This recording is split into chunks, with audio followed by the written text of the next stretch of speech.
and save more money so you reach your financial goals faster. Download the Albert app right now and use promo code THRIVE to borrow up to $10,000. Use code THRIVE to borrow up to $10,000. Lowe's has the brands pros trust to get the job done. You can now shop new Catalyst fencing solutions and save big when you do. 10% off when you buy in bulk.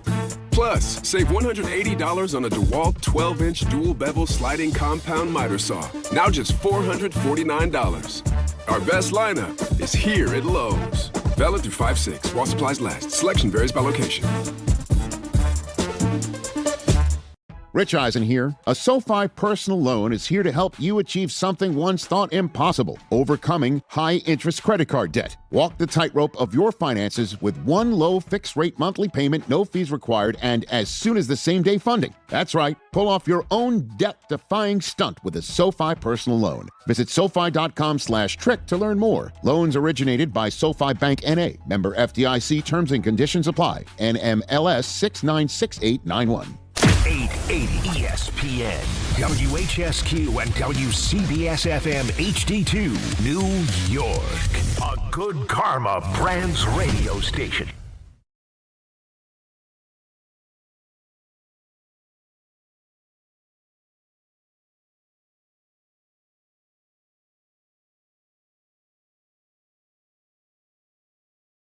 Oh, my God. What a night. What a freaking night. Good, bad, ugly. It all spans what happened last night. It is Bart and Carlin on ESPN New York, on the ESPN New York YouTube channel, where you should be tuned in right now, where you should be locked in and ready to give your comments and be a part of the show at 800-919-3776, 800-919-ESPN. I'm looking at myself in the camera. I have never needed makeup more. Good morning, Bartholomew. Good morning, man. How'd you sleep? I slept well. We got back to the room about 12:30. I'm here in Pittsburgh for the draft, and, you know, it was a crazy night, and it was certainly a great night for both teams. And here's the deal, Bart. I think we should start, considering you and I were both covering the draft. You were over at the Jets draft party, and we'll start there for the first few minutes, and then we'll get into the Knicks. How does that sound? Sounds good, man. Let's give everybody the what we call the buffet. Dealer's choice. Well, here's where I'll start. Jets had a phenomenal night. The Jets, Darren Muji, as the Jet GM, is putting on a clinic. He really is. The David Bailey pick, we're going to have an argument for years over whether or not they shouldn't have passed on Reese, especially considering where he ended up. It's going to be Bailey and Reese for years to come. But, Bart, the dream scenario for the two of us was that they would have a choice between Kenyon Sadiq and Mekhi Lemon at 16. Correct. And I loved Sadiq. I think this is an amazing pick. I think he's a guy that creates so many problems for defenses. And then think about the fact that if neither of those two had been available at 16, they definitely would have considered Omar Cooper, and they moved back up into the first round to get him. The Jets had a terrific night. We all understand that we don't know draft picks until we know them, but on paper, they had a phenomenal night last night. And making sure that they were sure, right? Because you say, why move back up to 30 when you have 33? It must have been because they thought other people were going to move up to get him. So you have to know. And you see guys like move up one spot, right, because they're afraid that somebody else is going to take their guy. When you figure out that a guy that we covet is still available and he's within striking distance, you don't wait for somebody else to leap you like, the Pittsburgh Steelers got leaped, thinking that they're on the phone with somebody and somebody else is already in the works of making a deal to be able to take your pick. I mean, and you talk about Amari Cooper, right? And a lot of Jet fans and, talking to, some of my guys, Willie was like, man, Sadiq? I'm like, yeah, man. I say, listen, he has scheme versatility. This is a guy who at 6'3", just like Dustin Keller was, who was tremendous for us. He can run. He ran a 4.39 at that size, that speed. He's also, when you think about that, you think, oh, well, we just got a guy that's going to, run routes and maybe be a Delaney Walker type of guy. No, he's also a guy that is a willing above-average blocker. And you heard Aaron Glenn talk about he's a guy not only who's a blocker, he's a guy who can block in space. What people don't realize how difficult it is to block somebody from the slot position when you're in space. And you have to make sure that you're inside out of this guy, making sure that he can't hit you with a move. Because remember, as a blocker and somebody hands the ball off, you have no idea what's going on behind you. The defender sees what's going on behind you, so they can set you up one way because you think, okay, the running back's going to run outside, but what if the running back's running inside? So you have to make sure that you maintain this level of composure and being able to track guys and make sure that as they change the angle, you change the angle, you track inside so that you can give the running back the seal that you hope he's looking for. Now, sometimes it doesn't work out because you think you're going to try and seal the guy outside and you give the running back the butt. And the butt means, okay, that's a seal, so I'm cutting off the butt. But sometimes guys bounce because they see other things in pursuit coming from inside. He is a guy that can track at a high level. He's a matchup nightmare because now he's going to force you to have to deal with Tiger personnel with Mason Taylor as well. When you go Tiger personnel, now they have to decide, okay, well, this is Tiger personnel, but do we go base or heavy personnel and bring in an extra linebacker? What the hell is Tiger personnel? Oh, Tiger is code word for two tight ends. I apologize. Okay, that's all right. Yeah, I didn't know what the hell that is. I'm sorry. So two tight ends set. Now you have to decide, okay, now they got a bunch of big guys on the field. What do we do? Usually most people say, okay, we're going to match when we go out and we deal with Tiger personnel or two tight ends. We're going to match by bringing in a big guy. Let's bring in a big-ass safety, or let's bring in an extra linebacker because now they can double-team everybody. Because on the line of scrimmage, when you bring in two tight ends, now you have 7 guys on the line of scrimmage.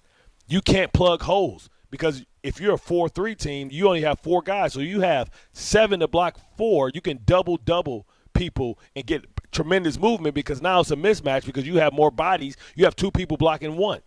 So what they usually do is they either bring in an extra lineman or they bring in an extra linebacker or they bring in an extra safety. Well, now when you break the formation and now you got who going to go out there? Your shirt yardage linebacker is going to go out there against a guy that runs a 4-3? Yeah, no. Good luck. So, right, good luck with that. So now what you say, okay, let's go sub. We got their ass. Let's go sub. Let's put our big nickel out there. Let's put Kyle Hamilton out there. Let's put Buda Baker out there, or let's put our nickel back out there.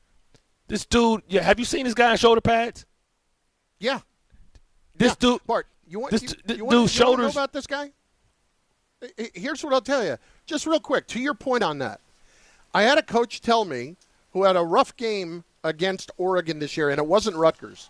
It was a different school. And a coach tell me that he walked onto the field and saw Sadiq and said, "That's the tight end." I knew we were in trouble. Yeah, man. He will choke. He's that big and that problematic. He put them damn gator grips on you. It's over. So now you putting your little ass safety out there that's probably like 6 feet.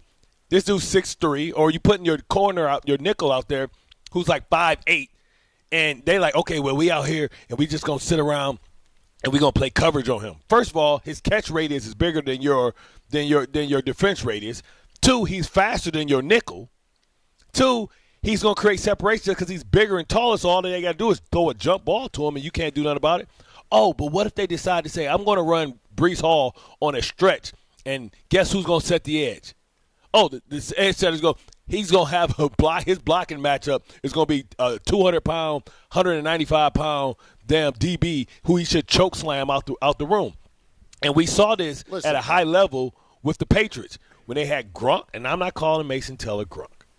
But what I am doing, please don't. I'm calling Sadiq.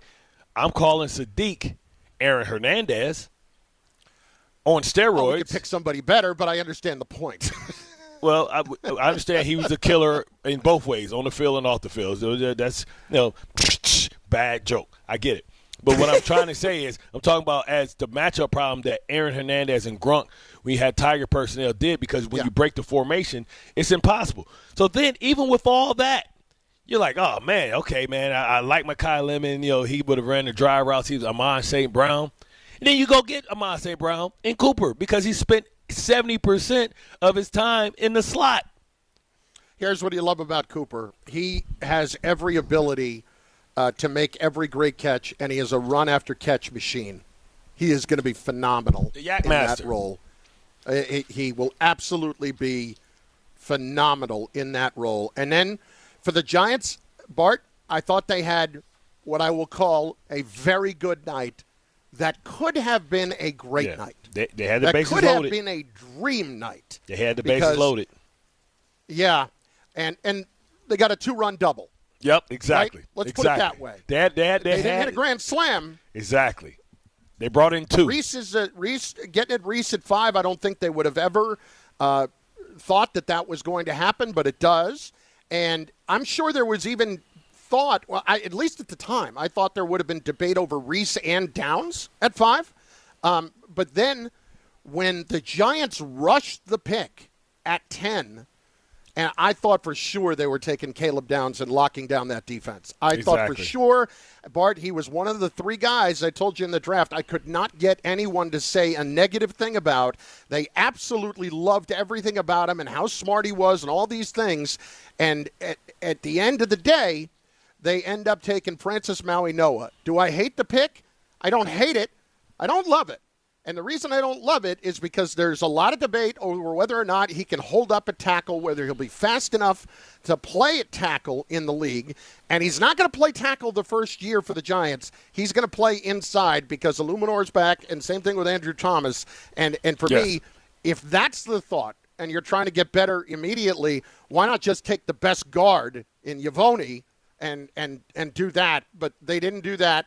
I don't hate it, but I don't love it. Yeah, well, let me speak to you, fluent hardball, right, and what his thinking is.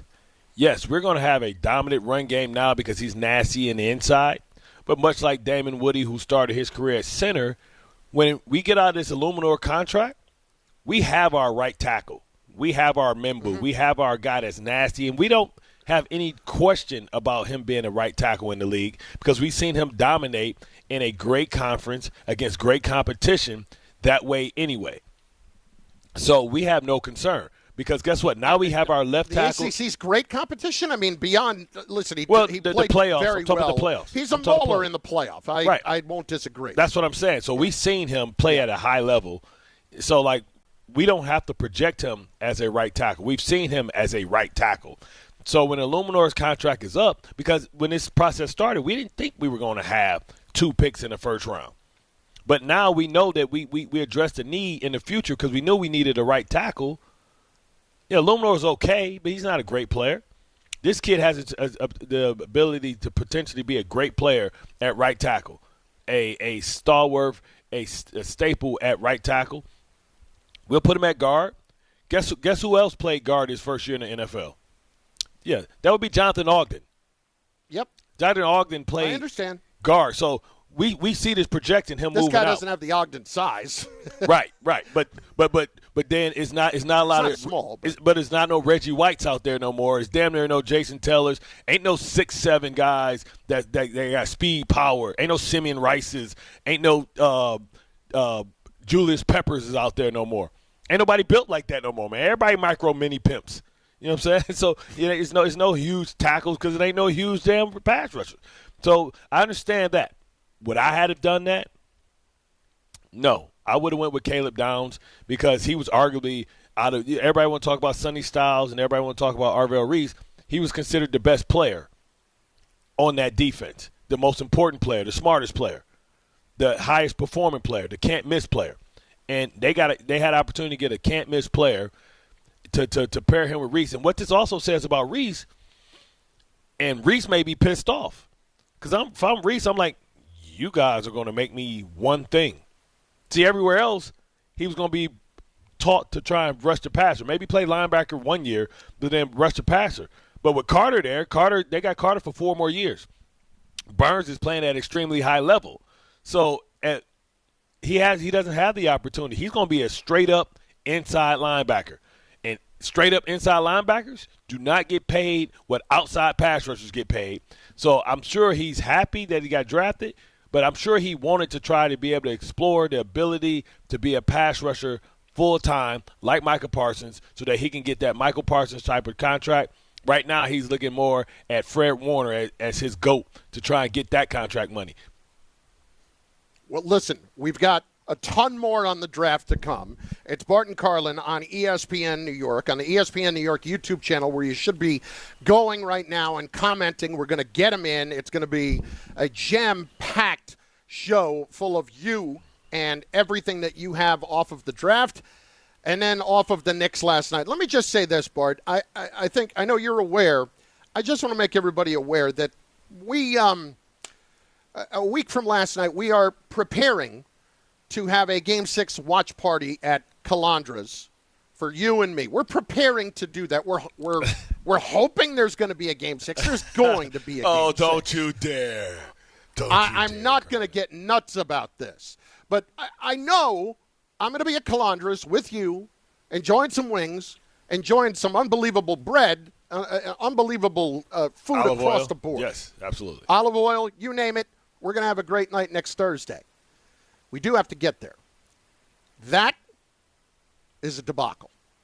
And I have used that word too often when it comes to the Knicks already in this series. At first, losing Game 2 to me was we're making this harder than it needs to be. Correct. And now we're in a dogfight. Bart, and I'm not worried about the Knicks winning the series. Are you? Not. But can you say I'm that not. wholeheartedly? I said I was not going to be genuinely worried until they lost a third game. Okay. But it's not good. But here's the thing. Usually whoever wins Game 5 wins the series. The Knicks are fighting to push it to 5. You see what I'm saying? So, yeah, well, listen, Game 3 is not a whole lot better. It's 75% of the time the team that wins Game 3 wins the series. Oh, God. So, and Game 5 is even worse. Yeah. The crazy part is, Karl Anthony Towns still 12 shots, man. Like, what are we talking about? He 21 points, 12 shots. Give him more shots. Jalen Brunson, 23 shots. Bridges, what the hell? 0 points, son? I mean, 0 points? Bart, I did more in that game last night from Pittsburgh than Bridges did. Bro, you got the same points as Landry Shamet? What? 0 for 3, 0 points, and defensively, turnstile at times. Like, what are we doing? Yo, let me tell you something. He was awful, but let's go to the main thing. See Jizzle, man, come on, man. McCollum's unbelievable. He's been great, and he is enjoying every minute. He is chocolate. You are the bad guy, sir. And if you are the family man that we watch walk around, and you're basically Dexter behind closed doors. You're a serial killer, sir. Bart, he's driving down to the baseline. That fadeaway on the baseline is killing him. Oh, my God. They have no chance against that play. What about the cross with the floater inside the paint? Yep. Amazing. I think he licked his tongue out. I think he had an MJ moment. He did. It was a great night for him. He's the only guy in the NBA. I'm sorry. He's the only guy in the NBA with a high-top fade like Kid and Play. Like, that's an old-school box. That is an old-school box, son. You getting crossed over by a dude that's playing like Sidney Dean from White Man Can't Jump. You're getting beat by Raymond.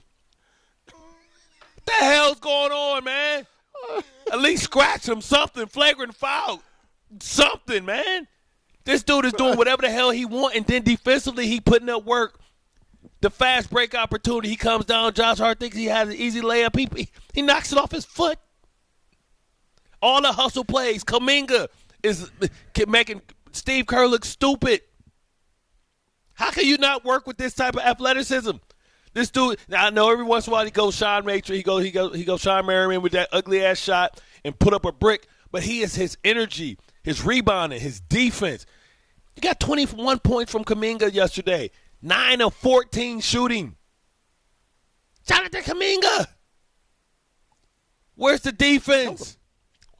This is where you miss Tibbs, because Tibbs would not allow McCollum to run crazy like this. They're running double teams at it. He's smart out the double teams. They're getting Jalen Brunson in the pick and roll. Jalen Brunson is like tackling him. Like, it's embarrassing. Bart, it's embarrassing, Jalen. With Jalen, Mike Brown's letting Jalen run this. And I understand why you would allow him to do that. but it's 2 games in a row now. I mean, and I know that he made the shot a minute earlier, okay? But a turnover, and then to put yourself, to have an air ball first, and then to dribble down to the baseline and put yourself in a position as a much smaller man to get behind trapped. The basket. And you have 3 defenders around you. I'm including the baseline there. Because they knew he couldn't pass it up. You're trying to get the ball to Josh Hart. What is going on when Jalen just does not understand it cannot be you all the time because you are not a big enough player to do that. Can't just shoot over guys. He's not Kevin Durant when they run the double team. And it's the thing. You say trying to pass to Josh Hart. He was hoping Josh Hart bail his ass out because he pinned himself behind the basket. And like, oh, and God, again, that could have been anybody. That could have been up. Right. That could have been Mitchell Robinson right there. He was throwing it to anybody because he can't see nobody else.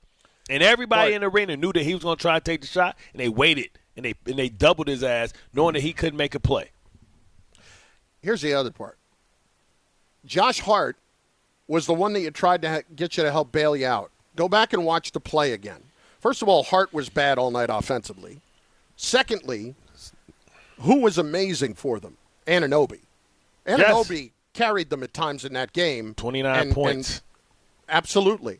And so when he's down, and I'm watching him at the end of it, I'm not even talking about Towns here, which we could certainly talk about. Again, non-factor other than a screen on the inbound. That's it.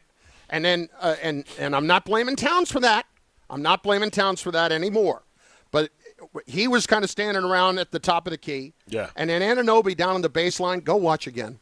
Dude just stands there, knows he's not getting the ball. Yeah, he like, let me not moving around at all. Wait for the rebound. I'll blame OG because you got to go help him somehow, but like. What are you going to do, go stand in the same place Josh Hart standing in? I don't know. Run out of bounds around it and try to get down on the other side of him and try to get open. Josh Hart and Bridges were a combined 1 for 12. You got 2 points from 2 of your starters. Come on, man. Did they get some lemon pepper? Is this something we don't know? I don't understand why they insist on putting themselves in these holes in games. I don't think they insist. I think they underestimate. Climbing their way back only to get smoked, only to get burned in the end. I think they underestimated Atlanta. I think they underestimated what that home crowd would do for them. I mean, because they came out. I mean, the Knicks were down 18. Then they get it down, and then they come back up. And, like, C.J. McCollum is making all the right plays. You talk about leadership. You talk about getting guys involved. You talk about playing defense. Like, Brunson is a two-way player, not a three-way player. And he is getting exposed. And I don't know if it's anything he can do about it. I don't know if he can be better. I don't know if he can work on his footwork or something. I don't know how you improve. I mean, Steph Curry used to get picked on the same way. And Steph has become a much better defender. Not a great defender, but he's been improved. It looks to me like Jalen Brunson hasn't improved since he got in the league. And now everybody makes it a point of emphasis to attack him because they know if they attack him offensively, it's going to hurt defensively. It's going to hurt him offensively. And some of them shots that he put up are coming up short. To be clear, you're saying that he has not improved. To be clear, you're saying he has not improved defensively since he's been in the league. Right. He hasn't. Yeah. Okay. I'm saying since he's been a Knick. Because I didn't pay attention. I didn't pay attention to him since he's been. And I think because he puts the offense up, like nobody cares, nobody says anything, and now you're in a situation. Well, nobody's telling the emperor he's not wearing any clothes. That's for sure. Exactly, and that's the issue, because they have to demand more out of him. Because if Alvarado can move his feet at his height, the same height pretty much as Jalen Brunson, then he should be able to move his feet at least not be a turnstile. It's one thing to be a great defender. It's another thing to be a turnstile. You can be. He should be having better contests. He shouldn't be getting blown by. He shouldn't be getting spent off on and caught behind a defender. We got a problem because you let the Hawks get confidence, and they're too young and too stupid to know that they're not supposed to be where they are. And C.J. McCollum is just bold enough to, if it's close, to make the shot, because now you're putting yourself in the predicament. And yes. Both close games have gone Atlanta's way. But now you put yourself in a position that they have confidence if the game is close. You guys are the guys that have come up short. You guys look like Detroit last year. Can't figure out how to finish. Can't close out quarters. The Atlanta Hawks are supposed to be the inexperienced team. That can't be the case against the Atlanta Hawks. That you look lost in those situations. And I don't know what Mike Brown is actually doing in the coaching role right now when we're not making any adjustments or we're not – nobody's telling Jalen it can't be just you and four guys standing around waiting for you to toss the grenade.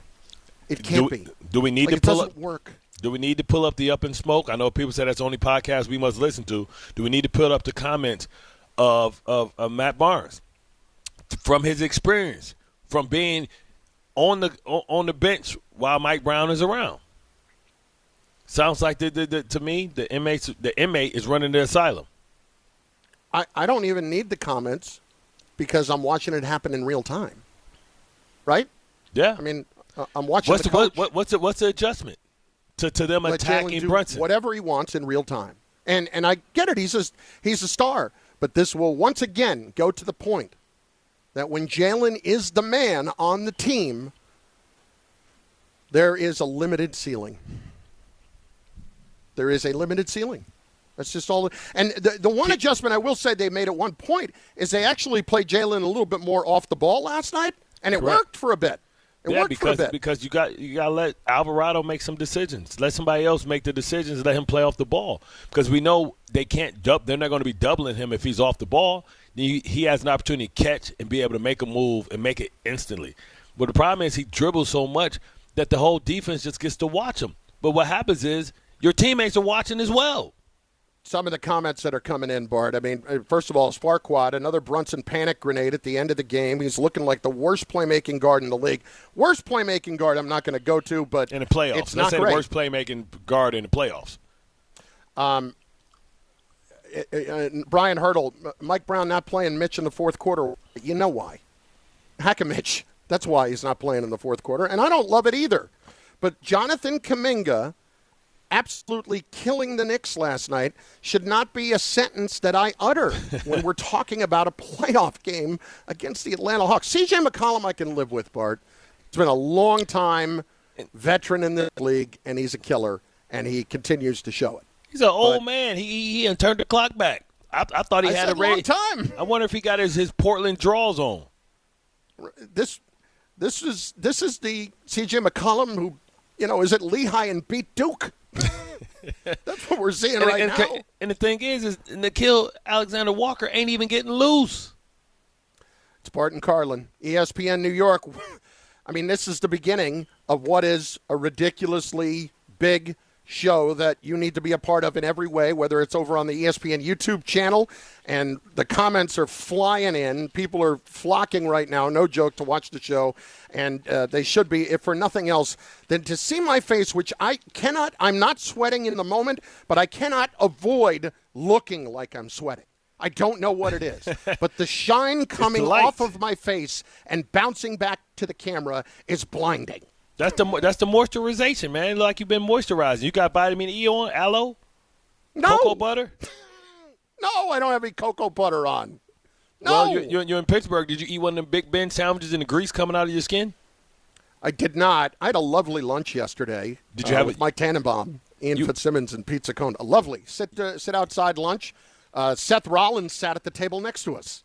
Is Seth Rollins? Is that the guy that wanted to choke out Kyle Brandt yesterday? Yeah, Kyle Brandt. Yeah. Now, was that? I'm assuming that was a wrestling bit. Was that a promo? I'm assuming, but I don't know. But look, put it this way: Seth did not look that upset sitting at lunch. For sure. All right. But it's between the Jets, the Giants, and the Knicks. Like, this is all about you. We got to know your reactions. Are you worried about the Knicks situation? Are you concerned that they could actually lose this series? And I want to be clear, I'm not yet. And you know who else isn't? Vegas. Okay. I'll tell you about that in a few the minutes Mets are streaking. Can we just not? It's 2 in a row, but we're giving up a grand slam. Bullshit. Nobody tells Brazoban he's out of the game, or Brazoban's not paying attention, and they can't get him out of the game in the 9th inning. What a mess. Schlittler is unbelievable. The Yankees are sweeping Boston. I don't even know if we get to that. The Yankees swept the Red Sox, and I don't even know that we get to that today. That's where we are. So let's go. 800-919-3776. 800-919-ESPN. ESPN New York YouTube chat. Let's go and get involved in the show. Bart and Carlin, ESPN New York. If you're heading into summer without a medical emergency kit, you're taking a risk most people don't think about until it's too late. Summer colds linger and can turn into sinus infections that last for weeks. Getting sick right now before vacation can derail everything. And when you're traveling, finding a doctor and pharmacy is stressful. That's why I ordered a medical emergency kit. It's like having urgent care and a pharmacy right at home. It includes essential prescriptions like amoxicillin and generic Z-Pak to treat a wide range of common and serious illnesses. So if you wake up sick at home or on the road, you already have what you need. No waiting for your doctor, no hours at urgent care, no pharmacy lines, no copays. Just match your symptoms to the right prescription in your guidebook or call their telemedicine doctor standing by. Start on your meds sooner and feel better faster. Every home needs at least one medical emergency kit. Order yours online in minutes and it's shipped to your door. And save $45 with my promo code 880 at urgentcarekit.com/880. That's promo code 880 at urgentcarekit.com/880. Heavy traffic on the outbound Brooklyn Bridge over to the Brooklyn side. That's construction work. Williamsburg, Manhattan bridges are better. Heavy on the LIE, but an accident cleared out by 108th Street. We've got the Hudson River crossings down to minor delays. Lincoln and Holland tunnels and George Washington Bridge. The Van Wyck northbound side broken down car in the center lane. It's a tractor trailer actually northbound side by Linden Place in Queens. And delays on the number 6 trains because of earlier problems by Parkchester. E&F trains are delayed as well. I'm Bob Williams on 880 ESPN New York. Hey Yankees fans, come out to Yankee Stadium on Saturday, May 2nd for the Yankees' annual Star Wars Day. Enjoy special appearances by some of your favorite Star Wars characters, and the first 18,000 guests in attendance will receive a Max-free Mandalorian bobblehead. Get your tickets now for Saturday, May 2nd, Star Wars Day at Yankee Stadium. For tickets, visit yankees.com/tickets. And may the Force be with you. Discover where your future can take you at SUNY Canton Spring Open House on Saturday, April 25th. Explore exciting new programs like data science and analytics and cybersecurity designed to prepare you for today's most in-demand careers. Tour campus, meet faculty, connect with current students, and sit down with financial aid representatives. Plus, attendees can enter for a chance to win a scholarship. For registration details and information about courtesy bus trips from New York, email admissions@canton.edu. SUNY Canton, your future starts here. Knicks fans, it's time to hit the court with BetMGM, an official sports betting partner of the New York Knicks. Download the BetMGM app today and add a boost of excitement to every New York game day with same-day parlays, live betting options, player props, boosted odds specials, and the best daily promotions in the business. With the BetMGM app at your fingertips, you can experience the excitement of betting on your favorite players and get in on all the blue and orange action as your New York Knicks drive the lane. Find out why basketball fans love BetMGM, an official sports betting partner of the New York Knicks. BetMGM. Make it legendary. BetMGM and GameSense remind you to play responsibly. See BetMGM.com for terms. 21 years of age or older to wager and physically present in New York and New Jersey only. Subject to eligibility requirements. Gambling problem in New York? Call 877-8-HOPE-NY or text HOPE-NY 467-369. For New Jersey, call 1-800-GAMBLER. It's Rich Eisen for Pella Windows and Doors. Sometimes teams take a timeout to regroup and call the right play. When it comes to your home, Pella Windows and Doors always has the winning game plan. They do it every day, and that's why your neighbors trust them. Visit Pella.com/Eisen today. Right now, Pella Windows and Doors of New Jersey is offering up to 25% off windows and doors and 0% financing for 24 months. Some restrictions may apply. See store for details. Offer ends April 30th, 2026. We all know winning means showing up stronger, faster, better than before. And when you're chasing that edge, the Drop by GNC cuts through the noise, bringing you the best new innovations in sports nutrition and performance. From muscle building and strength support to improved recovery and focus, we curate the newest drops from GNC Amp, Pro Performance, and Mega Min. Plus, Ghost, Raw Nutrition, Bucked Up, and the top new brands changing the game. No guesswork, just leveling up. Check out the Drop by GNC for what's new, what works, and what's next. Here we go, yo. Here we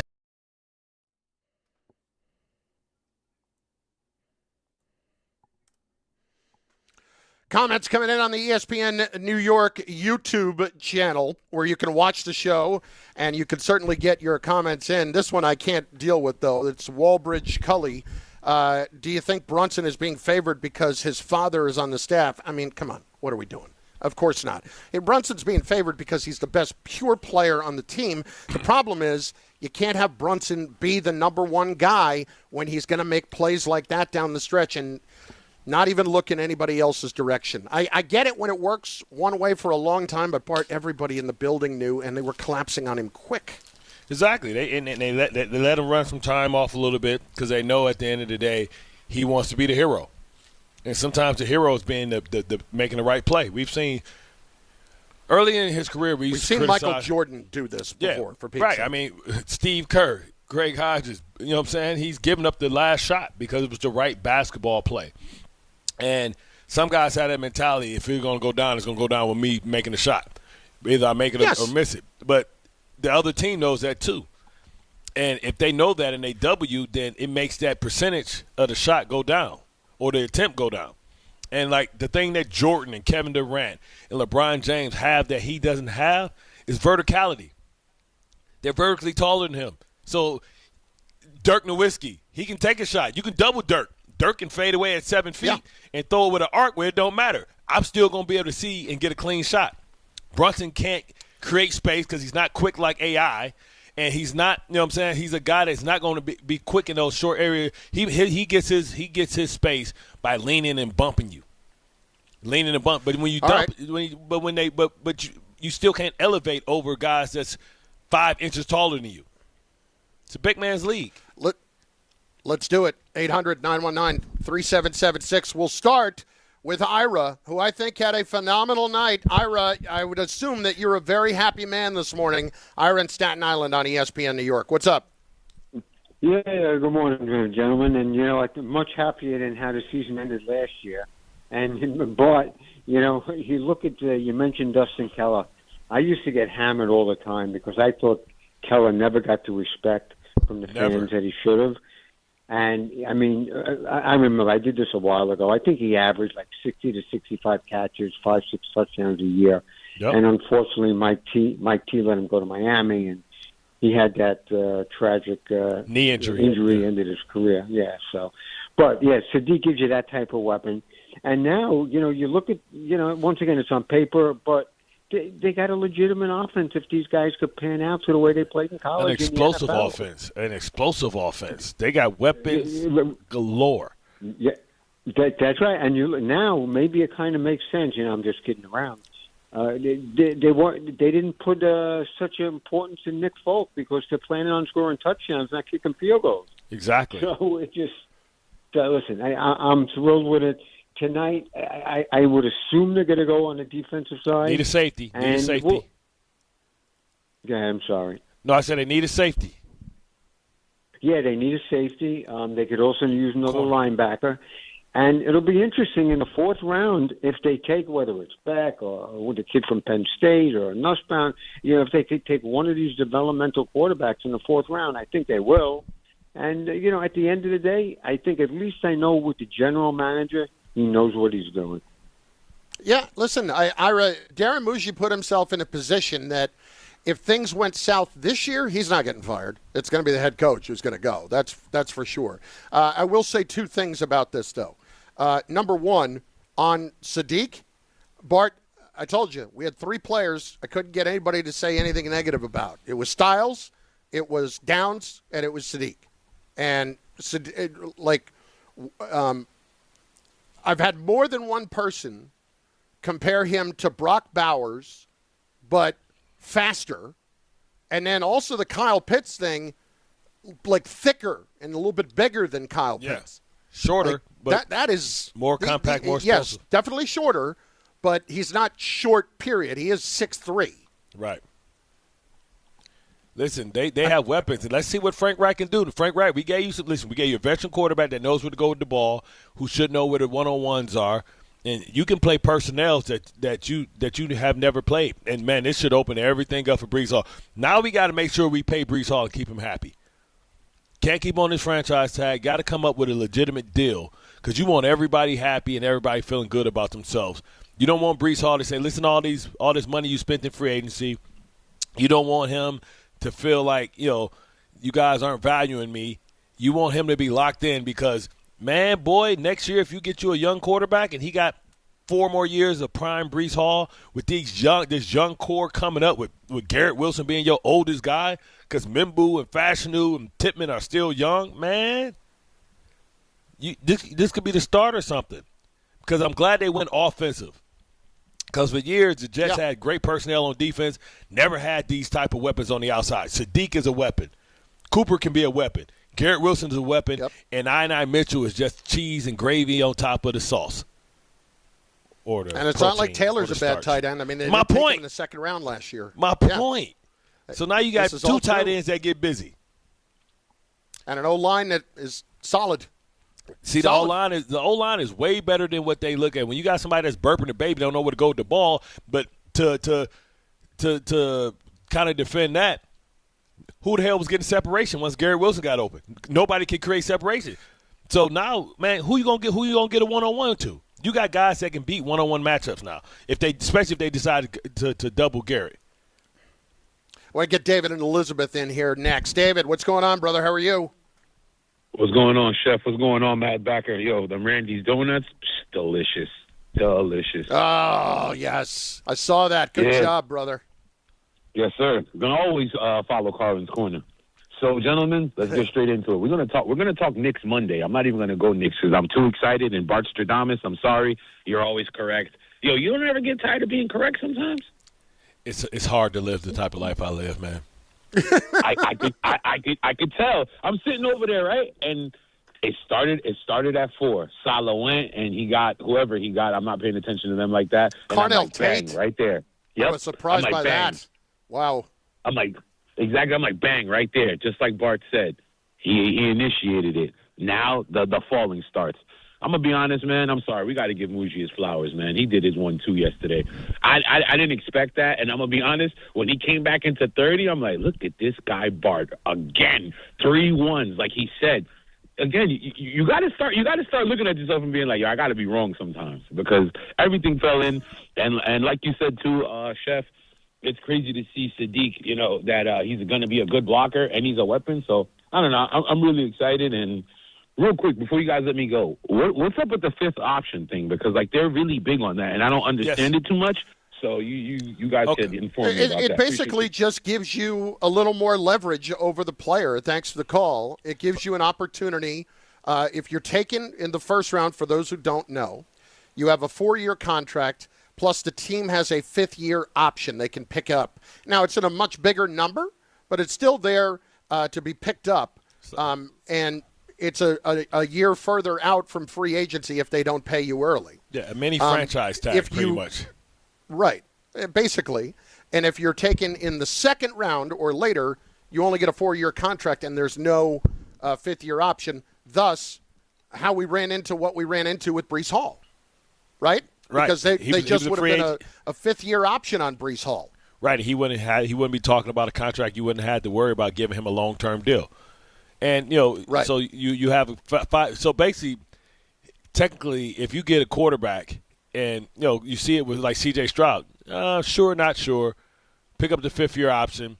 We'll kick the can down the road, give him another opportunity to either play well or not play well. Then you can franchise tag him twice. You can control a player, like in baseball, for basically 7 years if you wanted to. Mm-hmm.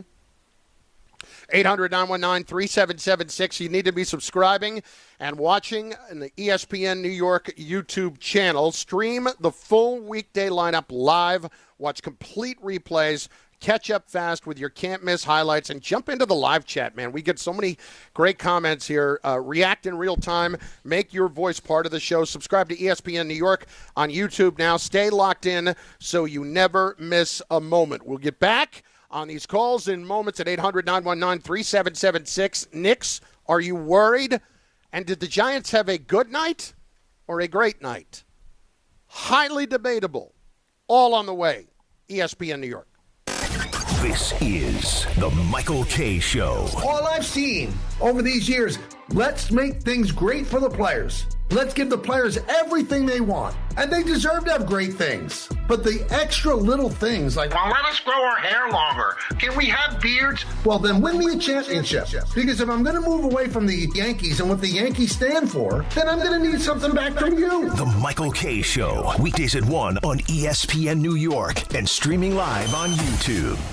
Listen, I know the mentality. You try to play through pain and walk it off. Push through one more day. But when it comes to neck pain, back pain, sciatica, or nerve pain, that's a losing game. That's when you call Dr. J. Shaw at Sandwell Pain. Dr. Shaw is one of New Jersey's top pain specialists, Ivy League trained, double board certified, and he focuses on non-surgical solutions that get real results. No cuts, no downtime, no dependence on pain meds. He builds you a custom game plan for you so that you can move better, feel better, and live pain-free. Same day or next day appointments are available. Visit SandwellPain.com. Stop managing pain. Start beating it.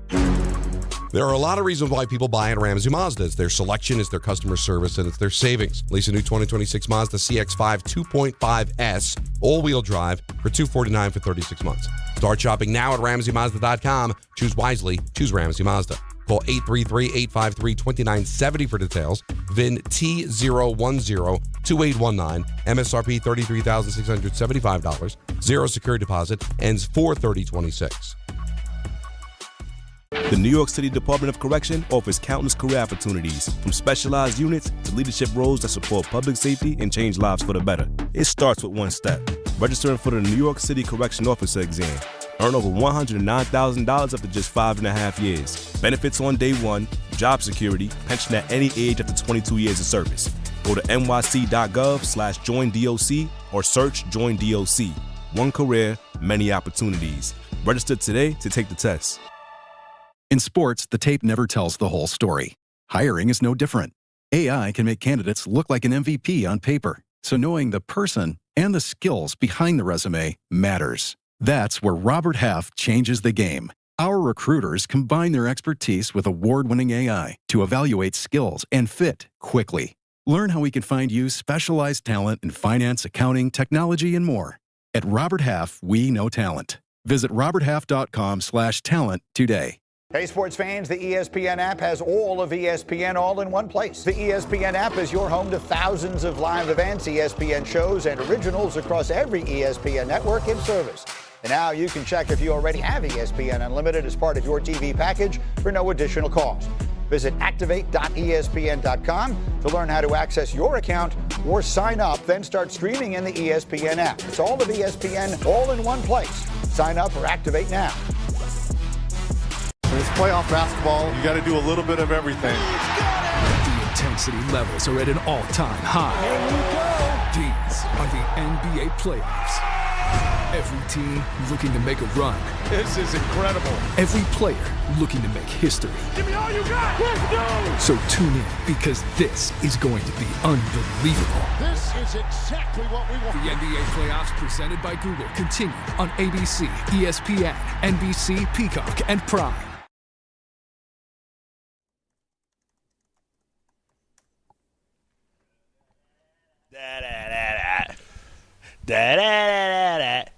Yeah. I know too often the Jet fans and sometimes the Giants fans feel like this is the only day that they can truly be happy because it's so hopeful and wishful. And the last time I think the Jets had this feeling, it was when they got Breece Hall, Jermaine Johnson, Sauce Gardner, and Garrett Wilson. But this, it feels different. And I know it felt different then. But I think when you look offensively, you're saying, hey, the Jets really have an offense that people have to respect. Because when they went and got all those people, you were unsure about the offensive line. The offensive line is much better than what it was when Garrett came in with Sauce, Jermaine Johnson, Breece, and all that stuff. So maybe, just maybe, because the infrastructure is set on the offensive side of the ball, and that's the way teams win games now, maybe it's real. I don't know. I haven't woken up yet, Carlin. All right, let's go. Gilberto in the truck next, ESPN New York with Bart and Carlin. What's up, dude? How are you? C? What's up, Carlin? What's up, Bart? What up? I feel the man, energy, all baby. I'm going to say is one thing, Bart, okay? I know you loving this with the Knicks. But No. I need them to go to the Eastern Conference Finals, man. Don't even try it. I need them to go to the Eastern Conference Finals. You laughing up a storm. I would tell you, man. He's not. I'm telling you. Bart is not. Listen, he's Yeah. a hater when it's the Pistons playing the Knicks. That's Not it. now. He doesn't care. He wants the Knicks to win now. So he wants them to Bart's get a there so he can businessman. race and knock He's them a down. businessman. He knows it's good for business. You know, do you, Gilberto? You know, I got to talk about the Mets if the Knicks get eliminated. I got to talk about the Mets. Come on, man. No, we don't don't wanna wish do that that. on. You want to do that? Yo, Bart may back end up on another trip across the No, globe we didn't if he wanna has to talk talk about about it. the You said Mets. you didn't want to talk about. Well, you didn't have time to talk about the Yankees, and they swept. So let's get back to the draft. I know. Carlin, how could they not take downs, Bart? How could they not take downs? He was right there. Right Bart, there, when bro. they were You got the when they were first pick. sprinting to the podium, I thought they were taking downs. Gilberto, Come on, man. Gilberto, I'm gonna say this, right? And listen, sometimes guards aren't sexy, but he's a tackle. He's gonna be your future right tackle. So now you're gonna have both edges solidified. I got him on the podium saying, "I'm gonna die for you." He's already saying, but he's crazy. Saying he's got a bad back. They're already saying it. I'm not saying be no careful more. with that. Like, a lot of people say that because they want players to fall. Okay, Bart, you said it's not sexy, but it's sexy. Carlin, what's your opinion? Have they taken downs? No, he asked you, Carl. He said he should have had to take downs. Oh, yes. I thought he was asking you. I'm sorry. No, there's no doubt. Thanks for the call. Absolutely. I'm But- sorry. I didn't hear you. I'm in but- Pittsburgh. I'm trying to make this work for everybody. But they should have taken downs. But if Mawanoa turns out to be Marshall Yanda or turns out to be some gold jacket guy, because at some point you have to protect your concussion prone quarterback. You got to give him some love too. Absolutely. And listen, I totally expect them to take a receiver with the 37th pick. If Boston is there, I expect them to be aggressive to move up. I don't believe for a second that this was a flop of a pick, okay? I really don't. I think this guy's got a nasty streak. He's a mauler. I think he could be a really good player. I think Downs is a potential all-pro. I think this guy's a really good player. Maybe he goes to some Pro Bowls. I think Downs is a great at the position. Honestly, I think they both equally have the opportunity to have the similar career and impact. Just one on the offensive side, one on the defensive side. Because I think I don't know about that. He allows Harbaugh to be the nasty guy he wants to be.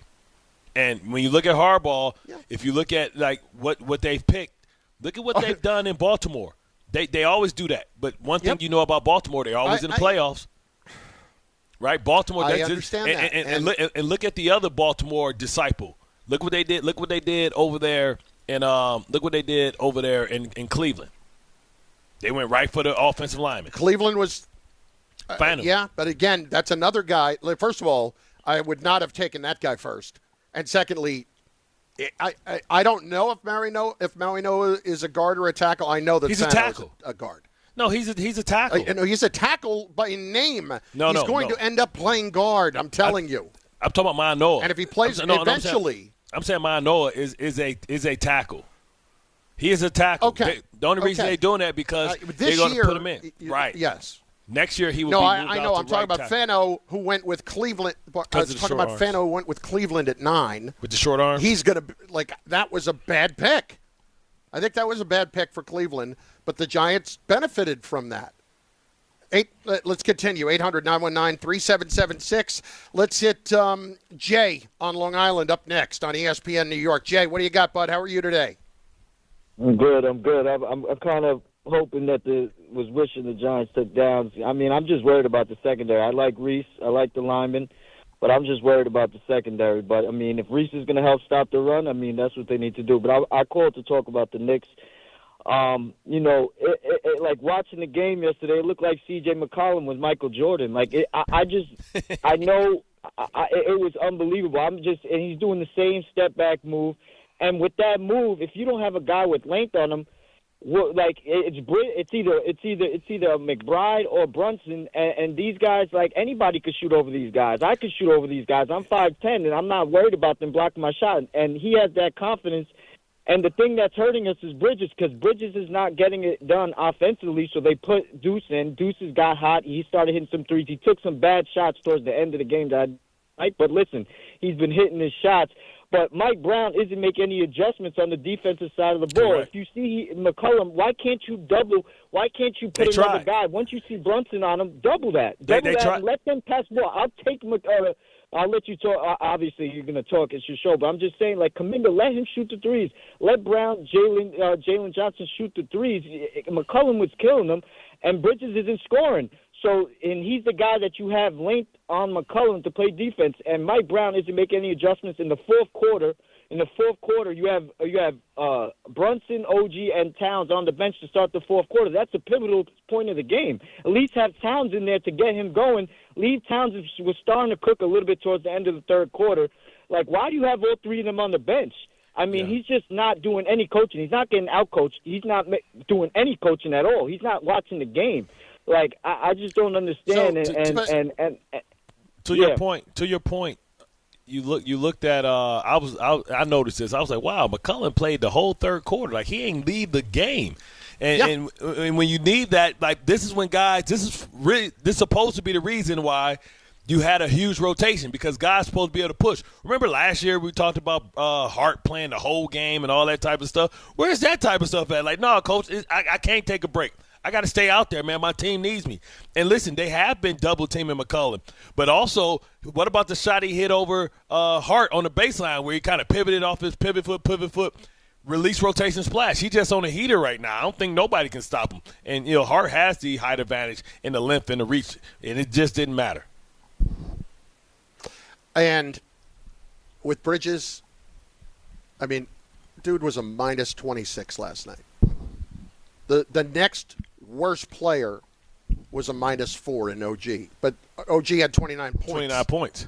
You know, like, and 9 boards. And when he's doing all those things, you're okay. Bridges was just, I said this earlier, like, I had more of an impact on the game in a positive way for the Knicks than the Bridges did. Hart wasn't much better. And I'm sitting in Pittsburgh. Hart wasn't much better. No. He threw up He 12. played 40 minutes of average basketball. He threw up 8. He threw up 8 bricks. I almost got me a retainer wall. Hart and Bridges combined 1 for 12. Wow. Let that sink in. Bart, what do you got for Samwell? I'll tell you what I got from Samwell. I got some real talk for a second. If you're dealing with back pain, neck pain, sciatica, or joint pain, you've just been trying to push through, it's time. I've been there. That's why I want to tell you about my guy, Dr. Jay Shaw at Samwell Pain. This is not a surgery place. This is not a take a pill place. This is not a call me later place. Dr. Shaw is an Ivy League trained, double board certified, and he focuses on non-surgical image-guided treatments that actually fix the problem. No downtime, no scars, no long recovery. They've got same-day or next-day appointments with offices in Woodbridge, Livingston, and Inglewood, so it's a location nearest you. Check them out. That's SamwellPain.com. Stop dealing with pain and start doing something about it. The Giants have an excellent mornings with DiPietro and Rothenberg. I thought it was really interesting the way it played out for the Giants, because nobody thought the Giants were going to take Reese because they didn't think Reese was going to be there at 5. I think they were kind of in shock that Reese was there 5 and Manoa was there 10, right? Because they were 2 guys that were just really up high on their draft board. If Caleb Downs turns out to be this era's Ronnie Lott, you're going to massively regret it. DiPietro and Rothenberg, morning 6 to 10 on ESPN New York and streaming live on YouTube. FanDuel is serving up a happy hour every day during the playoffs. We're talking special drops you don't want to miss, from profit boosts to bonus bets and more. And the best part? It's every single day. So whether you're betting the early game or gearing up for prime time, make sure you open the FanDuel app and see what's waiting for you today. Head to FanDuel.com/local to get started. We're talking special drops you don't want to miss, from profit boosts to bonus bets and more. And the best part? It's every single day. So whether you're betting the early game or gearing up for prime time, make sure you open the FanDuel app and see what's waiting for you today. FanDuel, an official partner of the NBA. 21 plus and physically present in New York. Opt-in required. Rewards are non-withdrawable. Restrictions apply, including bonus and token expiration. Leg requirements and max wager amount. For help with a gambling problem, call 1-877-8-HOPE-NY or text HOPE-NY. That's 467-369. This is Rick Brunson, the assistant coach from the New York Knicks. I'll be driving to our games this season in style in my new Jeep Gladiator from Princeton Jeep. My friends at Princeton Jeep gave me all-star treatment, and you can expect the same thing. Just mention I sent you, and they'll treat you like family. Princeton Jeep has tons of inventory and great deals on new vehicles. Visit Princeton Jeep at 1045 State Road in Princeton, New Jersey, or online at PrincetonJeeps.com and tell them Rick Brunson sent you. ESPN New York, now streaming live on YouTube. Subscribe today and watch the show. WHSQ and WCBS FM HD2, New York. Good Karma Brands is proud to be an equal opportunity employer, providing equal employment, development, and advancement opportunities to all teammates and applicants. To learn more about careers with us, please send an email to talentacquisition@goodkarmabrands.com. That's talentacquisition@goodkarmabrands.com. Switching to Progressive is a game-winning call. And that reminds us of other game-winning calls in the history of sports.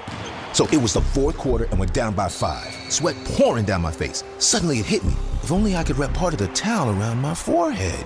And that's how I became the first basketball player to wear a headband. Okay, not really a game-winning call, but it was a good call.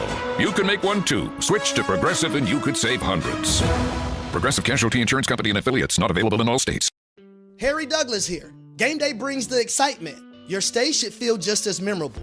With Marriott Bonvoy, official hotel partner of the NCAA and U.S. Soccer, you're connected to a portfolio of brands designed for how you travel. Some offer complimentary breakfast, others give you room to spread out, space to stay productive, or extended stay comforts. So whether you're a traveling fan or part of the team, Marriott Bonvoy celebrates the moments that live on before and after the game. Marriott Bonvoy, where game day checks in.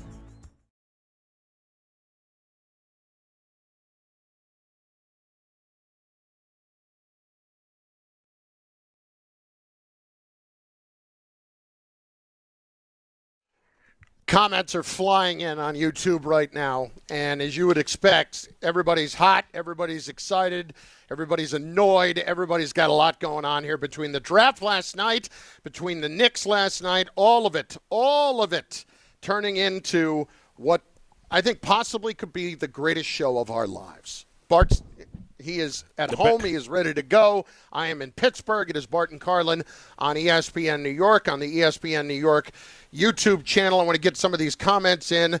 First of all, I just wanted to point out, at the end of the first round, did you notice, like with that fifth-year option that Dave brought up, 5 of the last 6 picks were traded at the end of the first round. Like guys trading in or trading back a little bit, all that kind of stuff. I mean, it's a little bit nuts like that. Yeah, it'd be interesting, too, to see. That just tells you, like, the value. Everybody believes that it was top-heavy, right? Everybody believes this draft was top-heavy, not a lot of depth, not a lot of, great players. As far as top tier, it was only like, I think it was in this draft, it was only like a 16 first-round grades. So that means that, you want to get value, right? If you can get a bunch of good players, then you do it that way. Rather get 2 good players than one good player, but you spent that type of value for him. It's like rollback Costco prices. Well, I will say I really feel like the Giants could end up ruining this Downs pick, considering he ended up in Dallas. Like the Cowboys couldn't get to 11 fast enough when they knew they were going to have a chance to get him. They didn't want anybody else to jump in front of him to get him. You think Caleb's going to have some motivation there? Making tackles, looking at Harbs. This is who you left me for? This is who you wanted? And not only that, like I think Caleb's going to have for the top 6, 7, 8 teams in the round. He's going to have that for. Like the Giants, especially. Oh, you passed on me twice now. Okay. And then you let me get to Dallas, you're really going to pay for that. I think that could be a real problem. And I know that's a cliche to say, but I still no, it's not. Come on, man. Ask Aaron Rodgers who was picked in front of him. Ask Tom Brady how many quarterbacks was picked in front of him. They know every name. Yep. They don't forget that. The great ones take everything personal. Like, bro, we took your teammate. We took Arvell. He's better than you. No, you think he's better than me? Because why? Because he's taller than me? Ah, so you believe in size. So darkness is your friend. Ah, I was born in it. By the time I saw the light, I was already grown up. Yeah, I'm done. Let's get back to the phones. 800-919-3776. Derek in Hillside is next on ESPN New York. Derek, what's going on? What's going on, guys? How y'all doing today, bro? You sound down, man. What's wrong, D? You okay? That horrible Bane impersonation got me down, bro. No,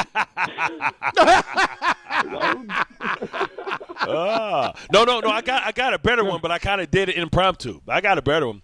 I got you, bro. I got the impersonation for you. Because I was born in it. Born in fire. Anyway. I'll tell you, you slap that CPAP mask on me, I look like Bane. Oh, man, but let's talk about the draft. The Jets did their thing last night. Muji deserves a raise. Boy, what he did last night, man. I like the pick that they have. The Giants was a little confusing, man. Like, I get what you had said, Bart, with the way Harbaugh thinks, but when you got the best guard in the draft right there, and for you to take Manoa, like, they could have traded back and still got that man and got more, assets. Like, I get it, like, next year, that's their right tackle for the future. But Vega, he's going to be an all-pro guard, man. In 2 years, that man hasn't given up a sack. But listen. Ahead, but to your point, they got the best guard. They don't need a guard. They don't value guard. When you only get a guard when you don't have a tackle. See, the Ravens have a tackle, right? They drafted the kid from Washington the year before, and they got Ronnie Stanley on the other side. Yeah, they need a pure guard, right? The Giants need a tackle that's going to honeymoon for a year at guard because they got a Luminor. The Giants didn't think they would have 2 first-round draft picks until the Dexter Lawrence thing materialized.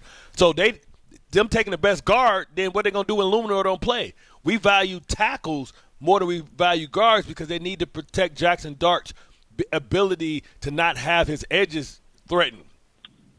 Yeah, I get that. But now let's talk about the Reese pick. You had Downs right there looking at you. And now you got Reese, and I heard what you said earlier. Now it's like you primarily put him in the inside linebacker position, and you got the smallest sample size while he was in college with where he was playing at linebacker. So I think the Giants might be gearing to move away from Brian Burns in the future too, because it's like I don't see Reese being a every down linebacker. I see him coming off the edge, but I could be wrong with that. I don't. Okay, listen. Burns was third in the league in sacks. And Derek, Bart, I'm not going to worry about Reese because I've had too many people talk about this guy can do so many different things, and he basically is, as was put to me by an executive in the NFC West. Yeah, he is a defensive coordinator's dream. Right. You can put him in anywhere. So you don't pass on that, even for a Caleb Downs. Like, we knew that Reese was everybody thought Reese was going second. So if you're the Giants and he there at 5, are you going to take Caleb Downs when everybody thought Reese was going to go at second? Everybody thought Reese was going to go at second because they thought he was the better player, or his game translated better to the NFL. So you're going to be upset at Harbaugh because he took a guy at 5 that everybody thought was going 2? Come on now. Like, what are we talking about? So when you talk about, like, Arvell Reese and what does that mean for him, listen, he's the guy, he's the Roquan Smith. He's going to have to learn how to call plays or not call plays, but he's going to be the inside linebacker. I played in a similar system, 3-4, and a lot of people may or may not even pay attention to what I did in my career, but we had this front called the sink front. In the sink front, we would take a Darius Thomas or Terrell Suggs, and we would slide them inside over the guard, and they would drop me down over the tackle. It was called our sink front. And so Arvell Reese, they're just going to run sink fronts where we think it's going to be a passing down or some type of line stunt that we're doing where we want to isolate him or do some things where if the running back swings, he can peel with them because his athleticism and his ability to run with those guys. They're just going to go to a sink front where they move either Burns or they either move Carter over the guards, which are mismatches, especially when you're slanting and stunning because you don't know where they're going. Just imagine when Parsons – stands up over the guard. That's basically a sink front, but he's playing at defensive tackle, but he's isolated over the guard, and he can run line stunts from that position. Okay, a couple things, though, what I'll point out here, and I'll get to some of these comments here on the chat. Subi checking in.